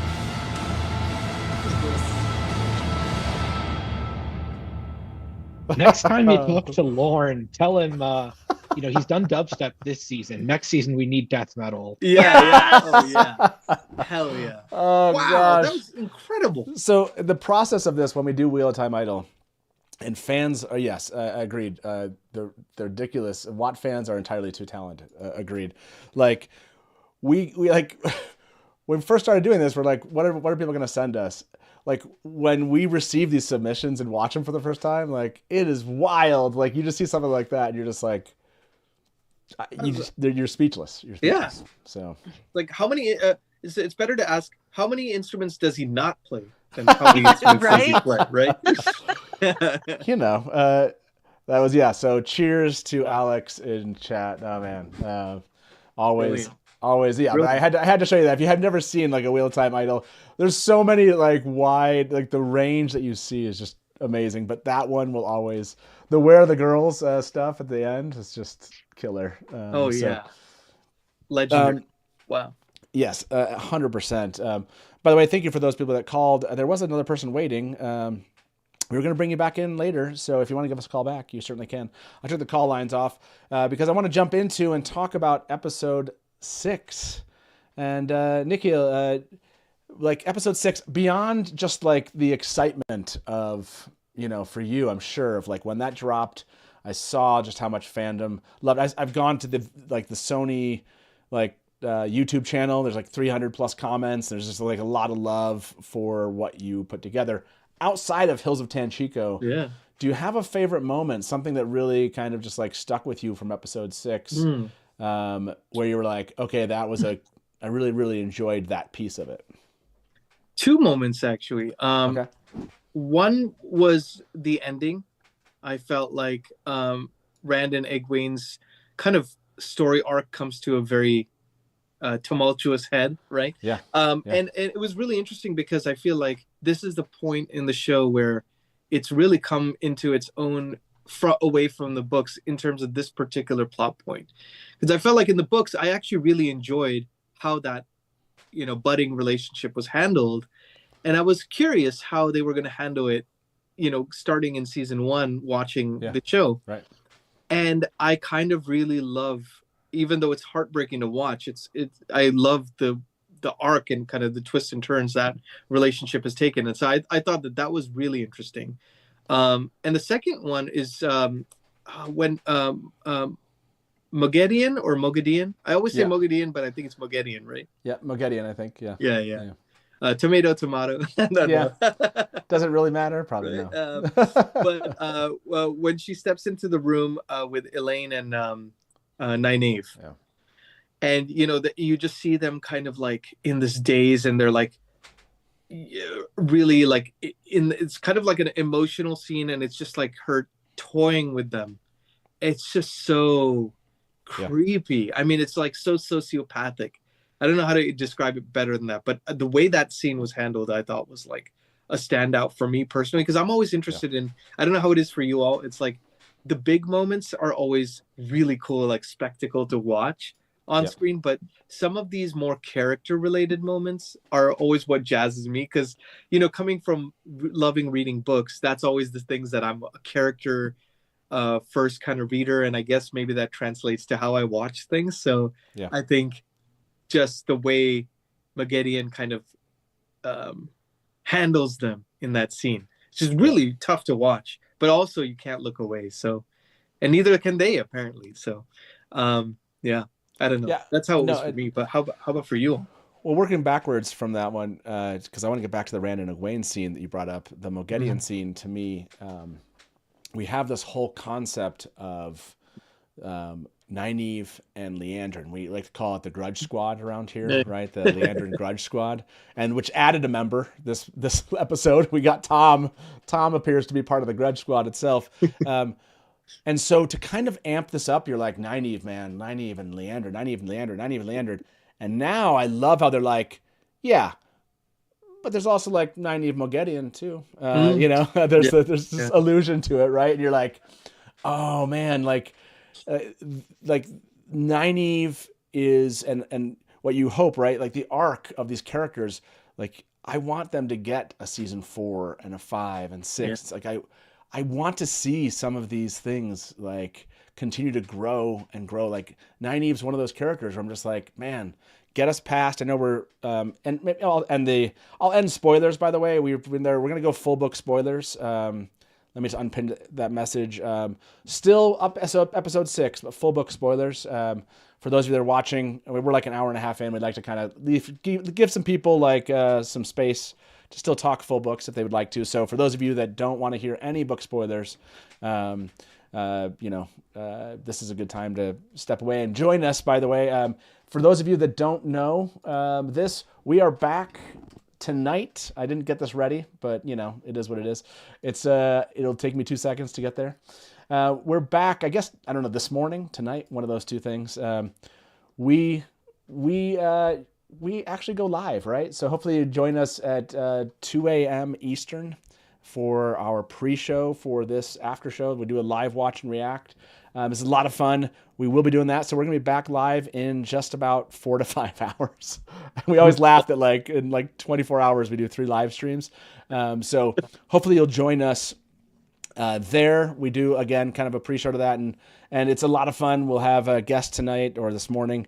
And I can't wait to see episode 7, everybody. But that's going to be a blast. So please do join us if you will. I know some of you out there need to get some sleep and need to get to work. I just want to point this out. Like, this is episode 7, and then there's episode 8. So we'd love to have you join us for either episode 7 or episode 8 as a live watch. Like, pick one of those two and join us. It'd be a lot of blast. It'd be a blast to have you. Full book spoilers. I'm not going to go try to to the end of the books or anything, but I wanted to point out that I love Nynaeve's arc in the books, how it continues to grow. And I'd love to hopefully see that. And so I loved that they kind of amped it up with little Nynaeve Moghedien piece there. But back to Rand and Egwene, Max, for you, did the Rand and Egwene stuff hit for you also in a way that has kind of paid off for what they started in season 1? Yeah, I think so. I think it's sort of, I as a person who is poly in their own life, it always felt strange that Rand ends up with 3 wives and none of them are his original love interest. There's a sort of oh, I'm just going to give up on you. And then there are other people who are also really only in his life for a little bit, and then they just stay so attached to him that they need to stay. It's a sort of it seems like there always should have been more fluidity there. And so instead of getting the handoff, if we actually sort of dive into what really drives them apart and then build something up that will have payoff and dividends later in the story when they need to be in conflict again, just like we saw in the cold open of the finale of season 1, when that confrontation gets rehashed in the form of Rand and Egwene. Hopefully we get there. I think it will be have such a richer context now that we've seen Egwene have real reason to doubt Rand's moral compass. And I'm glad that at least that in that scene, it feels like Rand kind of mistakes what Egwene is mad about because she doesn't tell him up front, kind of understandably, that, about the torture. Lanfear has already gotten into her head about that. Yeah. But because he doesn't know it's about the torture, he thinks she's mad about the relationship, and she is, but she's not that mad. She's not as mad as she is about the torture. And the fact that he tells her, listen, this was already kind of dead in the water,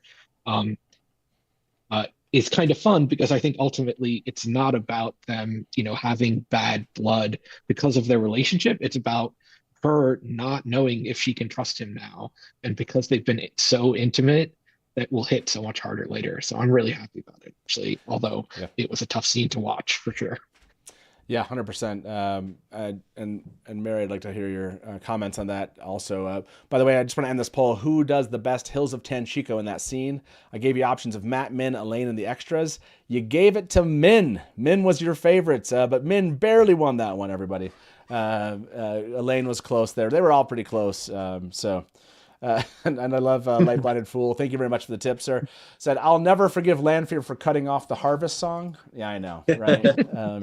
How dare she cut off the Harvest song? Yeah, I mean, this one's worked for this Rand and Egwene moment works for me for what they've built into the show. And I agree with you, Max. I'm so there, which is, it's one thing to be like, is he taken in the madness?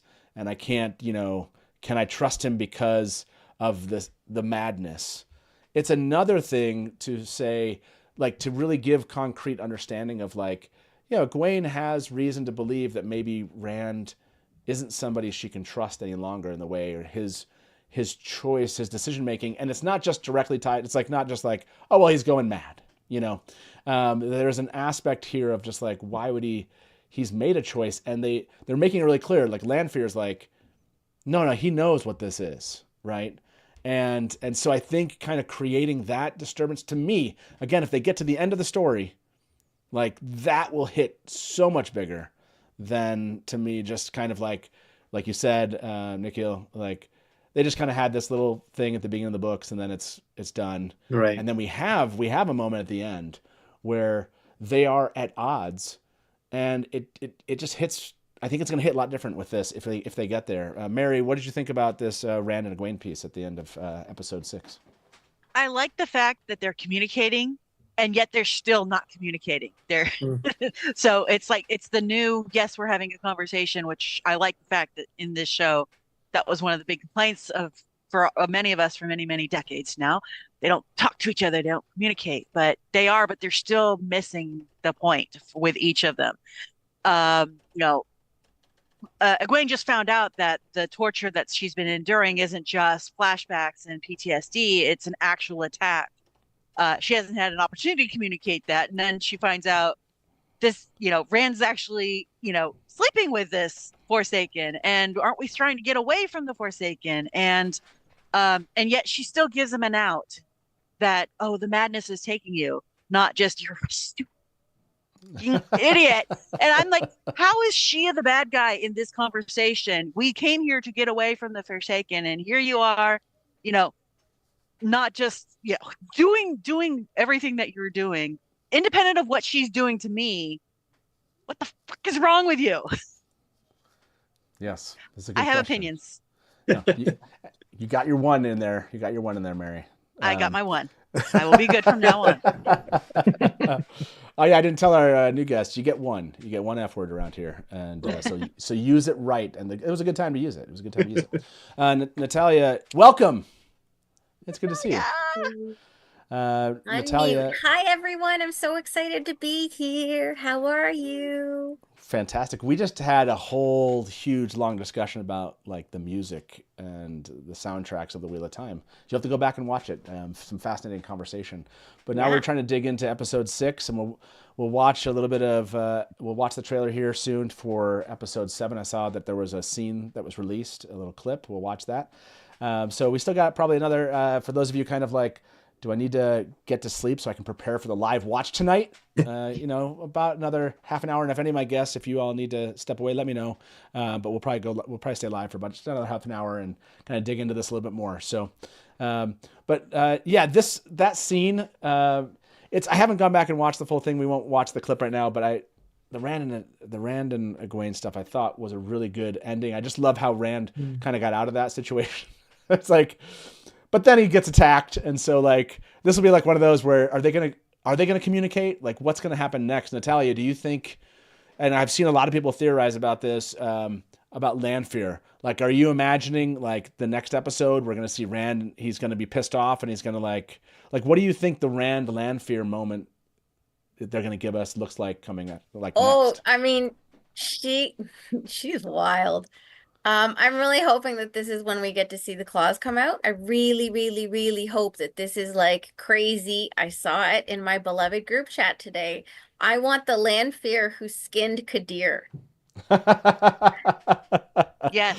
That is the level of crazy we're going for. So I think, but on his part, I think it'll be like, so Egwene said he won't even get to finish the sentence before she like starts to go over the top. I love that. I want the land for the skin Kadir.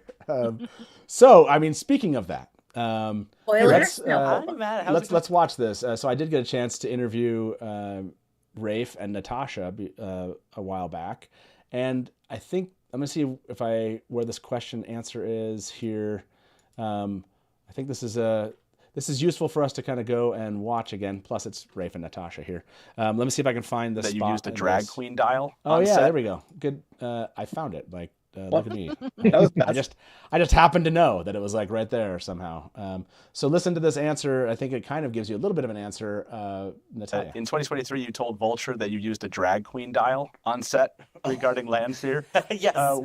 What percent would you say season 3's drag queen dial is set at for most of season 3? Oh, we go up and down the dial for Lanfear. Like season 3, we see her. I mean, sometimes she's at like 35. Yeah. She's low sometimes this season, but we do have a scene where it's dialed up to like up close to a 90 towards in episode 8. I think there's one scene where we get some big drag queen numbers on Lanfear. Yeah. Well, it was wonderful to meet you, Natasha. Okay, Rafe, good to see there you. you go. So 90 on the drag queen dial. That feels like skinning Kadir. I feel like a 90 on that dial is a skinning Kadir. I'm liking the leather features here. I think we have some good opportunity here for some full blown crazy. 100%. Mary, is there a standout moment for you that came from episode 6 that you've thought about it? Something's come to you afterwards, like you liked it, but you really have liked it since then in the last week, just because it's kind of hitting you from a layered perspective of what they were trying to do? I haven't been giving it the attention it needs. I've just kind of been enjoying the Hills of Tanchico and all the tongue in cheek. All the tongue in cheek. I went and posted, if you spend enough time in the Hills of Tanchico, you'll get a Terra boner, and absolutely running with this type of stuff. And I can't wait to go back and watch it as a Theoryland hardcore fan freak and pick everything out of it. I'm going to really enjoy it. And after watching this episode, I realized I really have not given the music of the Wheel of Time the attention it deserves. And so I am going to deep dive into that as well. One thing about the episode that kind of really stood out to me from a very superficial standpoint was, oh my God, size difference between Perrin and Fail. Yes. I mean, built into the show. Yes. By the way, Nikhil, I hope you took that as a compliment to work. Absolutely. You took like a Theorylander, like this minutia geek who's like watching Wheel of Time, and she watches this episode, and all Frenzy can think about is like Hills of Tanchico. Like that's all we're getting out of Frenzy. That's like the greatest compliment in the world. That is a huge compliment, by the way. Like one thing I really like is, Tom starts out and he's very precise. He's the bard in the pit, and then we just totally dive into this raunchy tavern song, and I just love it. I love it so much. It's awesome. That's the best part about it. Like I feel like that's that contrast that Robert Jordan wrote into his books. That's like we're seeing some of that more. The season's nice, It's really heartening to see that. Mm-hmm. You really added to the world building. Your musical, I mean, the interludes for the emotional beats are so good. They're so good. But without you, without the musical aspect to everything else, you've helped to create this world. Oh, thank you. That means the world to me, honestly. Really. That song, I mean, were you, now Natalia, were you as like stunted in your ability to kind of examine the episode by the Hills of Tanchico, or were you able to kind of appreciate the Hills of Tanchico and also dive into the episodes in the last week? I might have been overcome by delight, such that I may have had to press pause, gather myself, and then continue on. And I will confess, I did a rewatch today. And it was good the second time, let me tell you. What stood out to you today? I mean, other than the Hills of Tanchico, was there something else that you caught this time through, or something that kind of had different meaning to you as you watched through? Oh gosh, the world building for me, Tanchico is just so beautiful and detailed and believable. One, the chained man concept and symbology is tempting. It's like it's really juicy. I want to see what happens there. And number 3, Ishamael never looked so good. Yeah, this moment right here, the game is cold open. Just the symbology of that. Like, I mean, I don't blame Leandrin for going dark. Not one teeny weeny bit. Sure. Yes, where from her beginnings, and the fact that this is what I liked here, just from a geek perspective of the Wheel of Time, that he sees her in her dreams. And because this is like before he's been released, right? And so he's still kind of tied a bit into being sealed away, but he's still, like, from the book perspective, we know is kind of like still able to communicate and still able to kind of engage. And so I like that they brought it in this way. I don't know, like, I want to give them credit for every. Yes, this is in the dream. No, this is in the dream. This is not in. Yes, 100%. This is the dream. Yeah, the color of the screen changes, and there's a little bit of a shift, like they do when they're in. I'll show you. Teleron the shift. I missed the shift right here, but you'll see it. She falls asleep and then. Yeah. Thank you for indulging my confusion. I genuinely thought he was like a really lovely, hot stranger helping her with no, Oh no! issues. Oh, I gotcha. No, that was definitely a Ishamael in Teleron Riyadh. Which was an awesome kind of call out again from the books. That's what I love about that is like the little things you find there where you're like, oh man, that's a really good. As I don't know if they're trying to still follow the book canon in that sense of he was still trapped but still able to kind of affect things in Teleron Riyadh, doing something like that, like where he's like partially trapped. Or if they just kind of connected it to the dream piece because that's where he shows up, like for Min and everybody, he kind of tempts them in their dreams. But either way, it works. I'm going to thank Sarah for this. Oh yes, and we've seen so much evidence of just kind of like the book connections here. So I will I'll double down on the thanking Sarah for that one. By the way, do they communicate better in the show than the books? Is a question I asked. I gave you yes, no, yes but no, or no but yes. And you said yes, but no. Do they communicate better in the show than in the books? 52% of you were in the yes, but no category. Max, if you had voted on that one, would you say that they communicate better in the show or in the books? Would you have been a yes, no, or yes, but no, or no, but yes? I was yes, but no. Yes, but no. Yeah, I think they're communicating just enough that the failure to communicate that is crucial to all Wheel of Time plot lines it is not so irritating. It's like, well, at least an attempt was made. Yeah 100%. And I will say this one was probably the most like I wasn't expecting kind of like an adorable moment of the Wheel of Time. It like by this, like everything felt so dark. So to have this kind of moment in episode 6 so the water doesn't dry out. We know more than just like this is just so I don't know. Like I have kids now that are much older, but this just reminds me of being a parent and having a child. See how fat they get? Just like the innocence here is just like. You're taking very good care of them. Is amazing and just like this moment when you were such good farmers. Good shepherds too. From this the moment is amazing. Yesterday. My sister takes care of the goats. I have a daughter around this age, and what do shepherds take care of? The tracks. I bet it hurt. I bet it hurt so much. You knew it was coming. I was real unhappy, I'll tell you. It was coming, Oh, and that's my still. spear. I'm ready to become a maiden. Refrigerating You cannot such a touch it. baby. You dishonor me, This is like, Randolph. I love how serious she takes us. Oh my gosh, so good. For Say hi to dishonoring Hel. your G, you have my toe. It's like not exactly right, but close. You He's making the will attempt. harvest my garden when they are ripe. Only then will your toe be repaid, The Randolph. flip of the spear is so good here.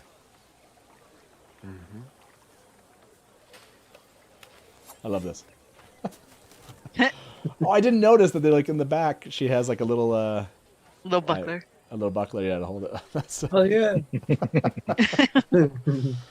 Oh man, that one was as book readers, we were just waiting to be hurt by that. We're just like you jerks. You know, I think my fellow Innkeeper brought that one up, like after the last episode, and was like, "Are they trying to do this?" And then everyone was like, "Oh, they must be trying to do this." And yes, That's twice they've done this to us. Twice.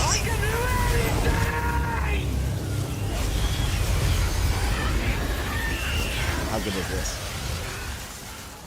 What does the prophecy say? What does the prophecy say? Good. I bring destruction.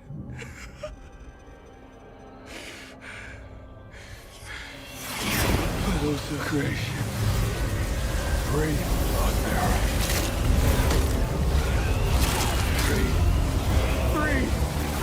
Sarah, breathe. Run.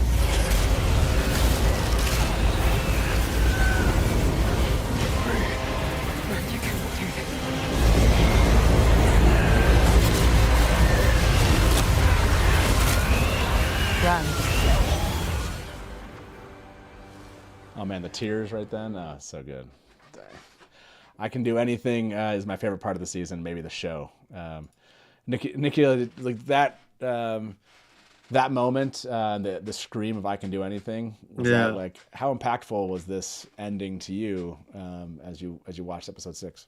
Oh, it's brutal. Yeah, it's you know, I feel like a lot of these things. It's so interesting.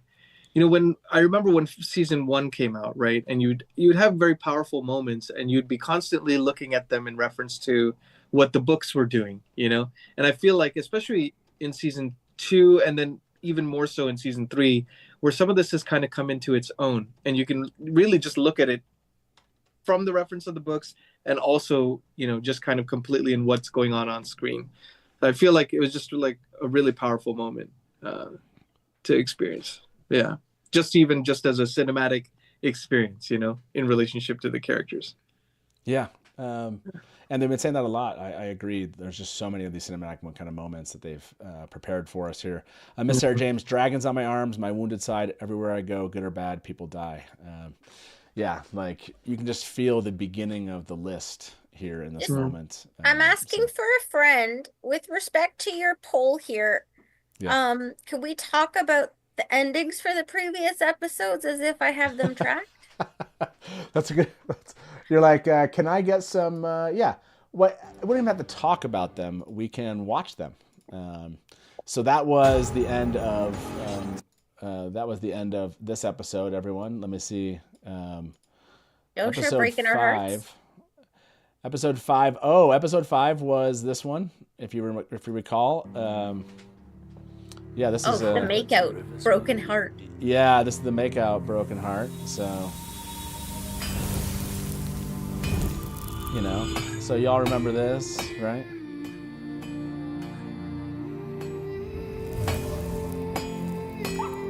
Oh, Hopper. Hopper. Papa, stay down. No one tells Hopper to stay down. The dreams, that's a pretty good one. Oh man. Here's the best part, everybody.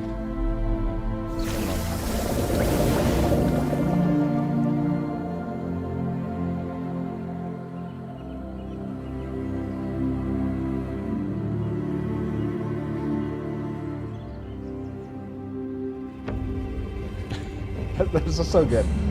the hand coming up, like, I just remember everyone's reaction to that one. People were like, "Oh, wow." Yeah. Episode 4, if you recall, was basically like coming out of Rudian.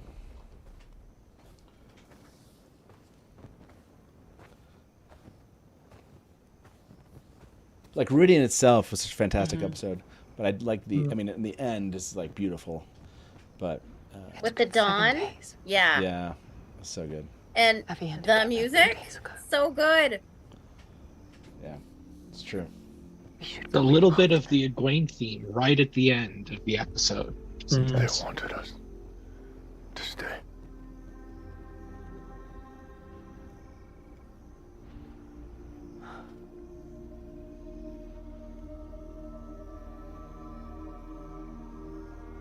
I just feel like it wraps around you. This scene here, the shot of that dawn.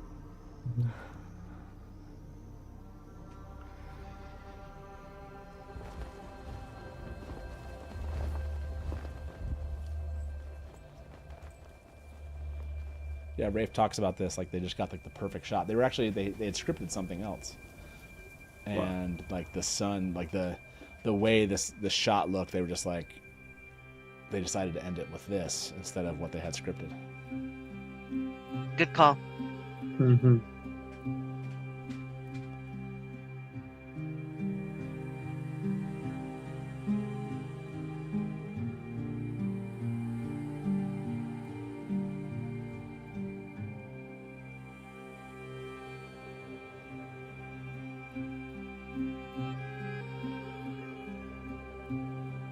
Yeah, so good. Oh man. Now I'm like, what is? I'm trying to remember, like, what was the end of the third? I haven't been back and watched all these in a while. I'm happy I asked now. Well, wasn't well, you're looking that up. Wasn't the end of the 6th not the scene with? I mean, I don't. But it was that little bit at the end. Yeah, that really was jarring. I'm like, I'm not sure why that was there. That feels like a weird. Before it was like. That was like a next week on. Yeah. Yeah, that's what it felt like. To where you were born, we walked every step together. Let your soul find its way back to me.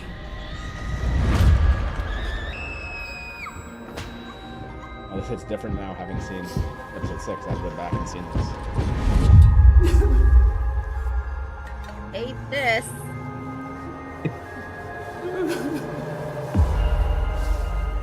Yeah, the music here, just like is so eerie. Kind of reminds me of that, like. That's the Leandrin theme. Is that the Glockenspiel Leandrin theme? or something? Yeah.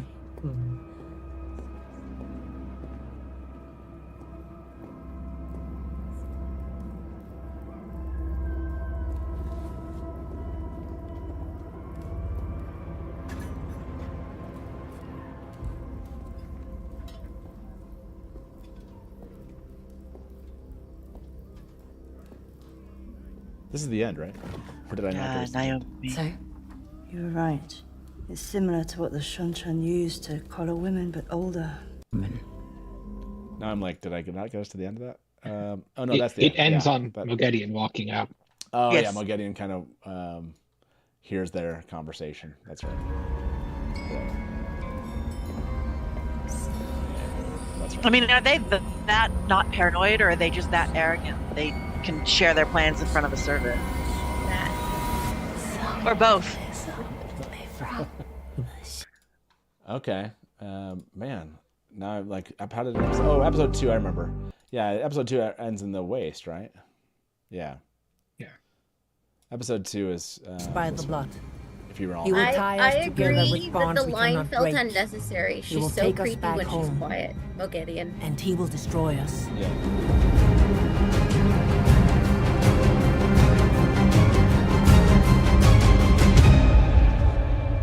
Okay, and the last one here was episode 1, everybody.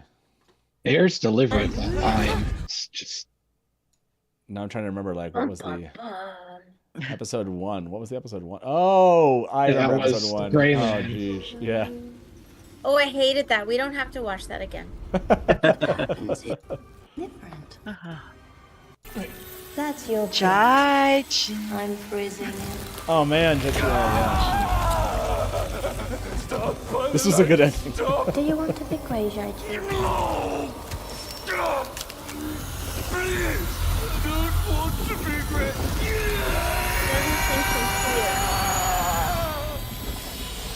I'm only going to ask one last time. Do you want to be crazy,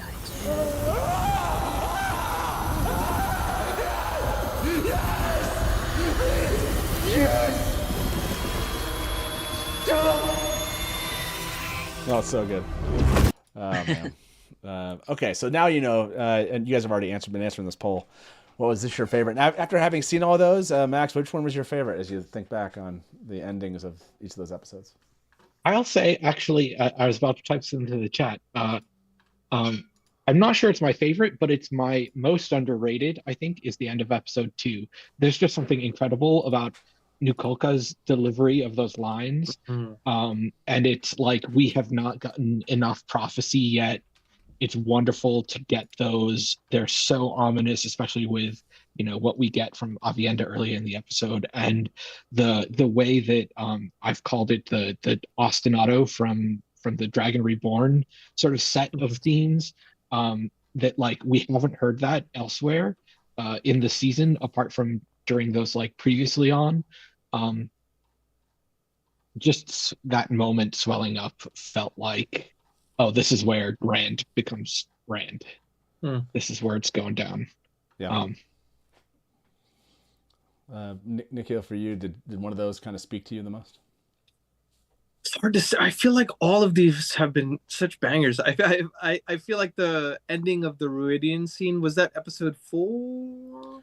Yeah, episode 4. Right? Yeah. I there was something about that you just, you know, everything that happened that episode and kind of that dawn shot and everything, it just like hit me really hard. So it gives you a denouement to the craziness of that episode, I think. I also loved the end, the scene you just played with the Moghedian, because I feel like it kind of sets the tone for what to expect. I mean, you see her at the end of the last episode of season 2, and you kind of already get the sneak preview of like Lanfear's like afraid of Moghedian, and it's like, oh man, like, you know, who would make Lanfear feel afraid? You know, you already get that sense of something foreboding, but you really feel it in the ending of this first episode. So I don't know. That's maybe a cop out. It's a toss up between those two for very different reasons. Maybe. No, I understand. I go back and see that first one. I'm like, oh, that was so impactful. That was so good. Mary, for you, which one was it? Yeah. He Who Comes with the Dawn. But I have to say, I one time I donated blood with a power red, and when they put the blood back in your arm, it's room temperature, not body temperature, 98.6. So when I immediately started shivering, and I didn't know why, and I was shaking the entire time. They're like, yeah, it's because the blood's coming in cold. So it was not a very pleasant feeling. I can only imagine what it would have been like if it had come in, you know, closer to freezing versus just room temperature. So, you know, I related to it because I had experienced something like that before. I'm like, this is so crazy. This is so gross. I love it. You were giving blood and they were trying to turn you gray. That just makes sense. It didn't work. I'm already black. Yeah. So, Natalia, for you, which one is your favorite of those?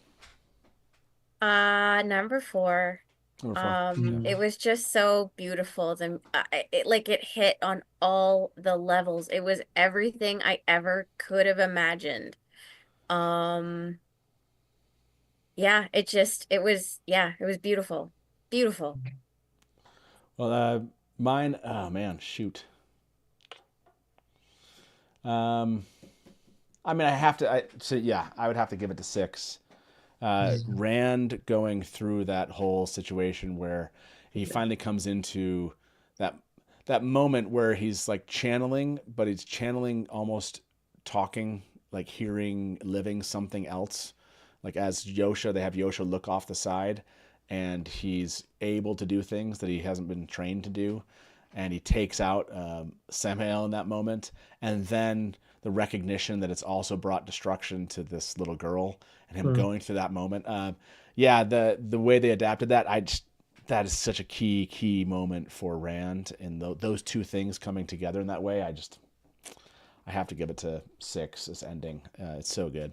By the way, I don't know if you've heard of this. If you are a fan of the TV show, and this is something Malkir's King has been posting around a fan campaign just to, nudge Amazon and Sony and everyone to be like, hey, renew the Wheel of Time already. So if you want to take part in that and support it, you can. I'll have our mods post this link to this form, and you can go fill out this form. It just surveys a bunch of questions. How did you first discover the series? Where did you watch the Wheel of Time? You can kind of answer that, and there's ways to kind of participate in being part of, showing, and as a fan that you would like to share with other fans how much you appreciate and want the show to kind of move forward and get renewed. So yeah, if you want to be part of that, please do join that message across, like I said, the fandom that really appreciates the show. We'll make sure we post that link to that form, and you can go fill that out. And again, they talk about kind of how you can continue to be part of this. I think you can get notifications of when they're going to, again, go out and share that message with others, and you can go be part of the sharing too, other than just filling out that survey. So some of you said the form was already filled out, done it. So some of you are already aware of this, done it already, done it. There you go. But yeah, for those of you that haven't, please do go grab that. Actually, I can grab that link if I haven't seen it show up yet in chat, or did I miss it in the? Here, I can.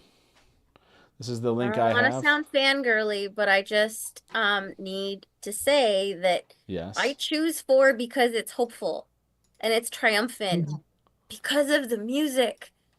And 6 is like devastating. It's heartbreaking. Yeah. And heartbreaking, and just it feels awful to watch because they did such a good job. So I'm always gonna pick happy over not happy. Like that makes sense. I appreciate that. I want us to watch this clip. I don't know if you've seen this. We're going to move on to the episode 7 portion of this. We're coming to the end of the show. If you don't want to watch anything with episode 7, and I should ask my guests, Max, are you okay with watching this?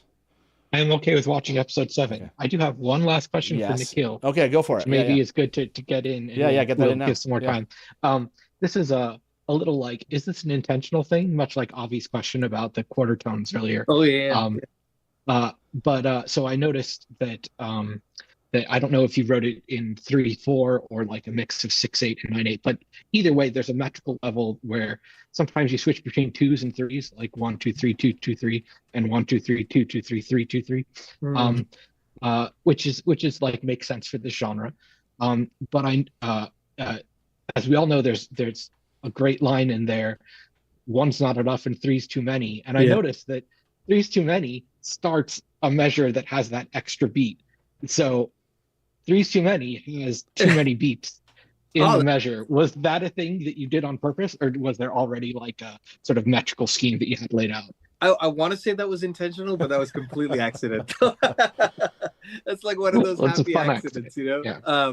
Serendipitous. Yeah, no, I when I was writing it, I was kind of just really trying to get the cadence of the lyrics and make it rhythmically flow with the guitar that I was experimenting on. And so I kind of just went with what felt right, but I wasn't necessarily thinking of, I should have a time change here, time signature change here or there. It was just kind of what felt right in the moment, I guess, which is kind of a very slapdash way to do it in a way. I didn't really plan that out, but sometimes it's just fun to go with what feels right. So that's kind of how I approach that. But to that point, the 6/8 feel is very much like what you would expect like a sea shanty to be. Or, I'd listen to some sea shanties as a reference at that point because I've never written a sea shanty before. But when they ask you to do it and do it that morning, then you kind of figure it out as you go. So it was a fun process of experimentation in that respect. But yeah, no, great question. Elfwitch said, subconsciously adding a beat in an appropriate measure. True brilliance. There you go. Yeah, that's Alex was wondering the same question. So good question to ask there. Yeah. Nikhil, do you mind seeing a little clip from episode 7? No, not at all. Okay. I'd love that. Yeah. Do either of you, Natalia? Bring Mary? it. Okay, everybody, we're going to watch this. I've given you plenty of time to step away. Here is... This one's posted on the Winter is Coming channel. So enjoy episode 7 clip. You must be the new wisdom. You can see my reeds. That means you can channel. And you've been watching me train them all week. What? You want me to be part of your child army? Don't you want to learn how to use your power? Depends on whether I have to stop drinking. The best thing about poison spears is you just have to touch the enemy. Anyway, doesn't matter. So hold the line. Hold the bloody line? Why don't you hold the bloody line? The longer you hold the line, the longer your family survives. Give me a 2 rivers longbow, and I'll hold your line all night. You really think you can draw a longbow? Better than you, boy. Go on, then. Get your bows.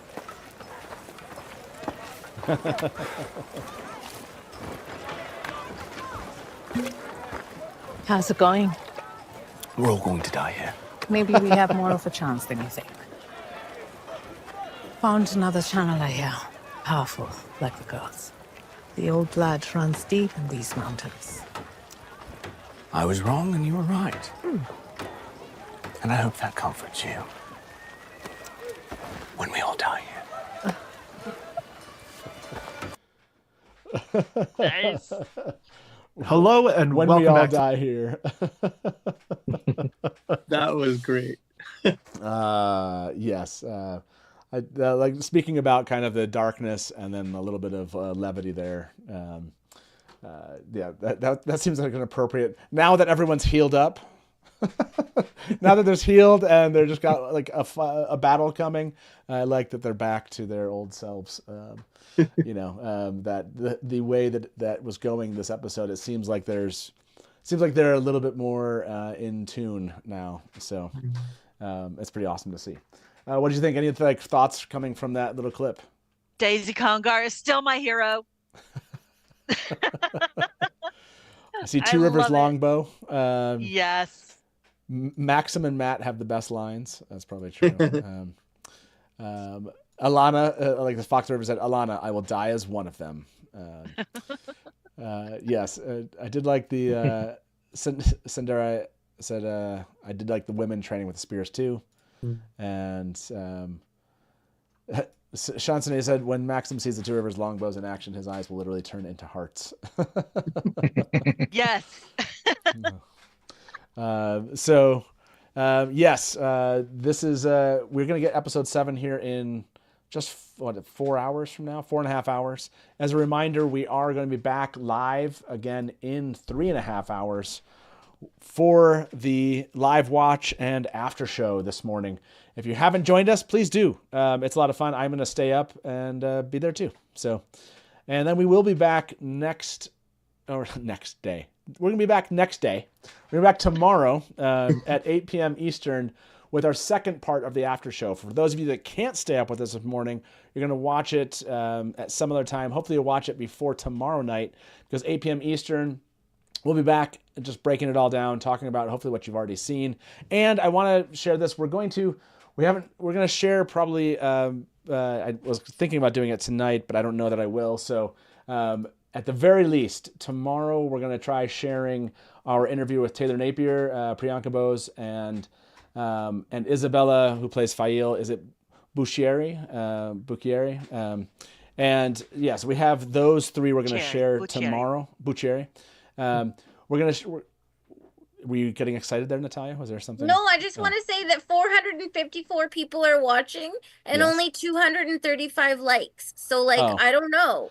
Hit the like button, please. Hit the like button. Yeah, listen to Natalia. Just take a moment. Hit the like button if you're here. I always forget to say that. Yeah, please do hit the like button. Smash the like before we smash the black. Exactly. But yeah, so tomorrow night at 8 p.m. Eastern, we'll share those interviews, and then we'll post them as standalones the following week. So if you want to see the interviews that we did, and you want to hear the answer to the question, I did ask, if you go back and watch our interview with Taylor Napier from 3 years ago, I think it was 3 years ago, he mentioned that Priyanka Bose would send him influencers from Instagram and say, can we bond him? Can we bond him? Can we bond him? So I went back and watched that interview, and I was like, oh, I got to ask her. I got to ask her about this.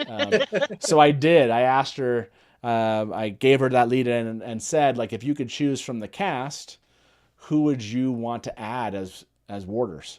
And she gave me an answer, which I'll share tomorrow. So any bets? Any bets? Who do you think it is? It's a fun answer. It's a very Alana answer to that question. So yeah, those were really fun interviews we got to do. So hopefully you'll be around for those and to break the episode down tomorrow. Any final thoughts? Any final questions, Max, that have come up for Nikhil? I got them all out. Are you sure? Are you sure? I don't know. I mean, don't get me started on the next tier down question. Yeah. By the way, it does look like Innkeeper on Us will be playing. We will be playing the one with Fail Isabella tomorrow morning. So you'll get that one if you're around with us. But we can play it again tomorrow night too. So clearly we need a poll. Let me end this poll. And Innkeeper, it sounds like you're still out there. Can you start up a giveaway? And as we say our goodbyes here, we want to give away some swag. The last poll we had from 20 minutes ago was this your favorite end of an episode in season 3? And 52% of you chose episode 6. So shout out to the story and the writers who have been telling a story that we've all been connecting with for episode 6 to have that best ending. I mean, I guess we'll see what episode 7 and 8 brings us. Rafe mentioned that episode 7, I can't remember what he said to us in our interview with him, but he talked about episode 7 being like great too, or something to that effect. I can't remember what it was. So it's okay, you know. Episode 7 is I might be one of our favorites here, or the favorite. But right now, episode 6, I think for an ending for me is the one. Nikhil, any final thoughts you wanted to share with us before we end the evening with everyone? No, I mean, I'm just so grateful to be here, Matt, because it's just been so much fun getting to know you over the years and seeing the channel grow to what it is now, and being on the show from 2021 before I even got a chance to work on the Wheel of Time. So yeah, no, it's just really great to meet you all and just be a part of this live stream. So like, thanks so much for having me, and 100%. Yeah, it's been such a blast. Where should people follow you if they want to continue kind of seeing the work you do? I mean, you have other projects, and if they just kind of want to follow your work, what's the best? Is it following your YouTube channel, following you on social media, everywhere? Like, where can people find you? Yeah, you can find me on social media everywhere. YouTube is a great choice, or Instagram. I'm pretty active on Instagram. TikTok I use on occasion, and Blue Sky X and all that. So yeah, feel free to find me there at Nikhil K Music. Yeah, it looks like we just threw the thank you, Grace, for throwing that into chat. NikhilMusic.com is also where you can go. And please do, follow Nikhil. What a fun journey it's been so far for you. It's so awesome. I just remember seeing the stuff that you did with the Budapest Orchestra. Is that? That's right. Yeah. I remember that and just being like, this is awesome. And so it's so fun that you had the chance to be part of season 2 and season 3 in this way. I mean, Hills of Tanchico is going to live, man, for a long, long time. We'll put the link to the album. We can just kind of like play this in the background as we're chatting, but you can kind of hear this behind us.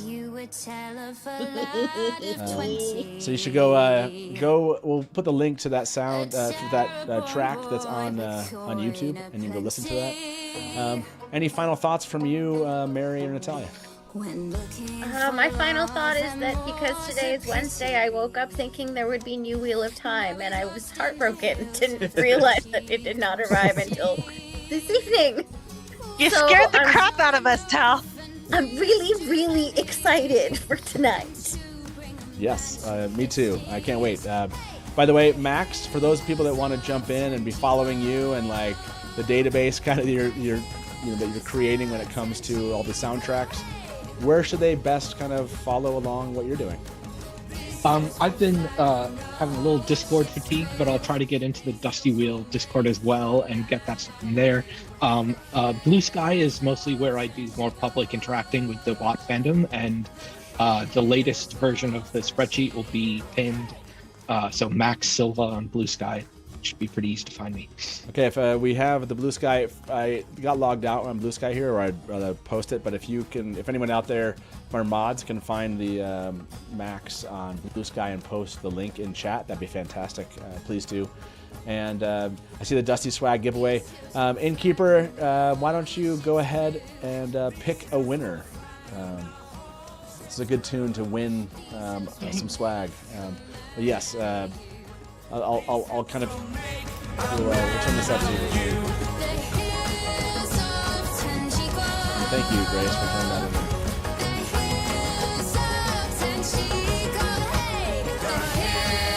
Well, I can see the show right now. There we go. The raffle's closed, and the winner is... Can't wait to sing this at the Ren Fair.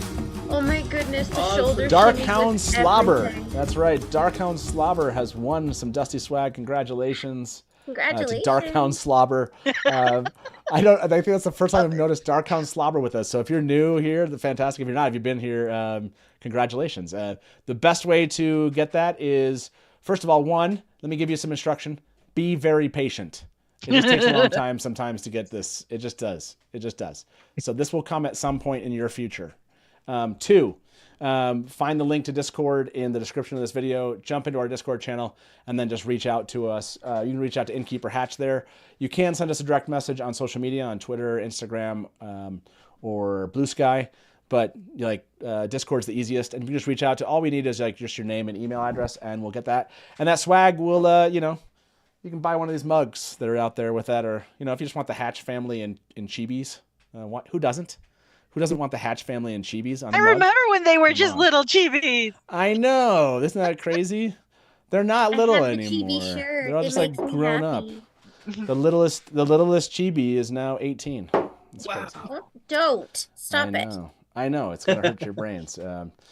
So yes, congratulations, and thank you all for being here again, Max. Thank you for joining in with us, jumping on for the first time. I'm glad you had that soft intro on the call you made. Let's just jump right in. And Nikhil, as always, awesome to see you, and I can't wait to kind of continue singing the Hills of Tanchico for the rest of my life. So I really appreciate that. And to you too, much love always. Mary and Natalia, you guys are awesome, and you know that. And for those of you that do, please do stick around tonight if you can. We'd love to have you later on with us for the live watch and react, or to come back tomorrow again. We have some interviews to share, and we'll break down episode 7. Can't wait for Golden Eyes and see what this is going to be. And that's it, everybody. Thank you for those that stuck around in chat. Please do like the video on the way out. We won't do any kind of come back 5 times thing. It's always helpful if you can stick around and leave a comment when this ends.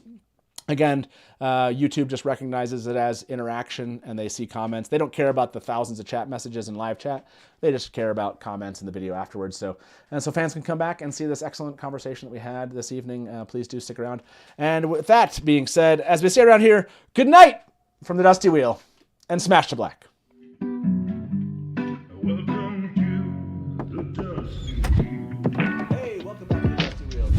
You went right to kill it. Look at you, you're all ready. You're just done. I mean, this is this is one really of the well. biggest scenes. And now I'm great, my turn. And if you don't like that, and you want to say, well, Robert Jordan could have made the 2 rivers all white. He could have, but he didn't. So, Just complimented me on my dress, and as you can clearly see, I'm sad. I see Lucomi as something along the lines of a Shadow Haran analog. It does make sense why it outlasted the breaking. Yeah. See, this is why I have Therese in the show, because she's going to correct everything that. Hey everybody, welcome to the Dusty Wheel Show. What? Remove challenge! Yay! Baby face mounted on a huge body. So all of a sudden, this is not just a traditional fantasy, right? There are sci-fi elements. And just a moment ago, Rafe tweeted something. So let me get my guest in here with me, and probably I would say put in 70-80% of the work. I got to be over the shoulder and be like, no,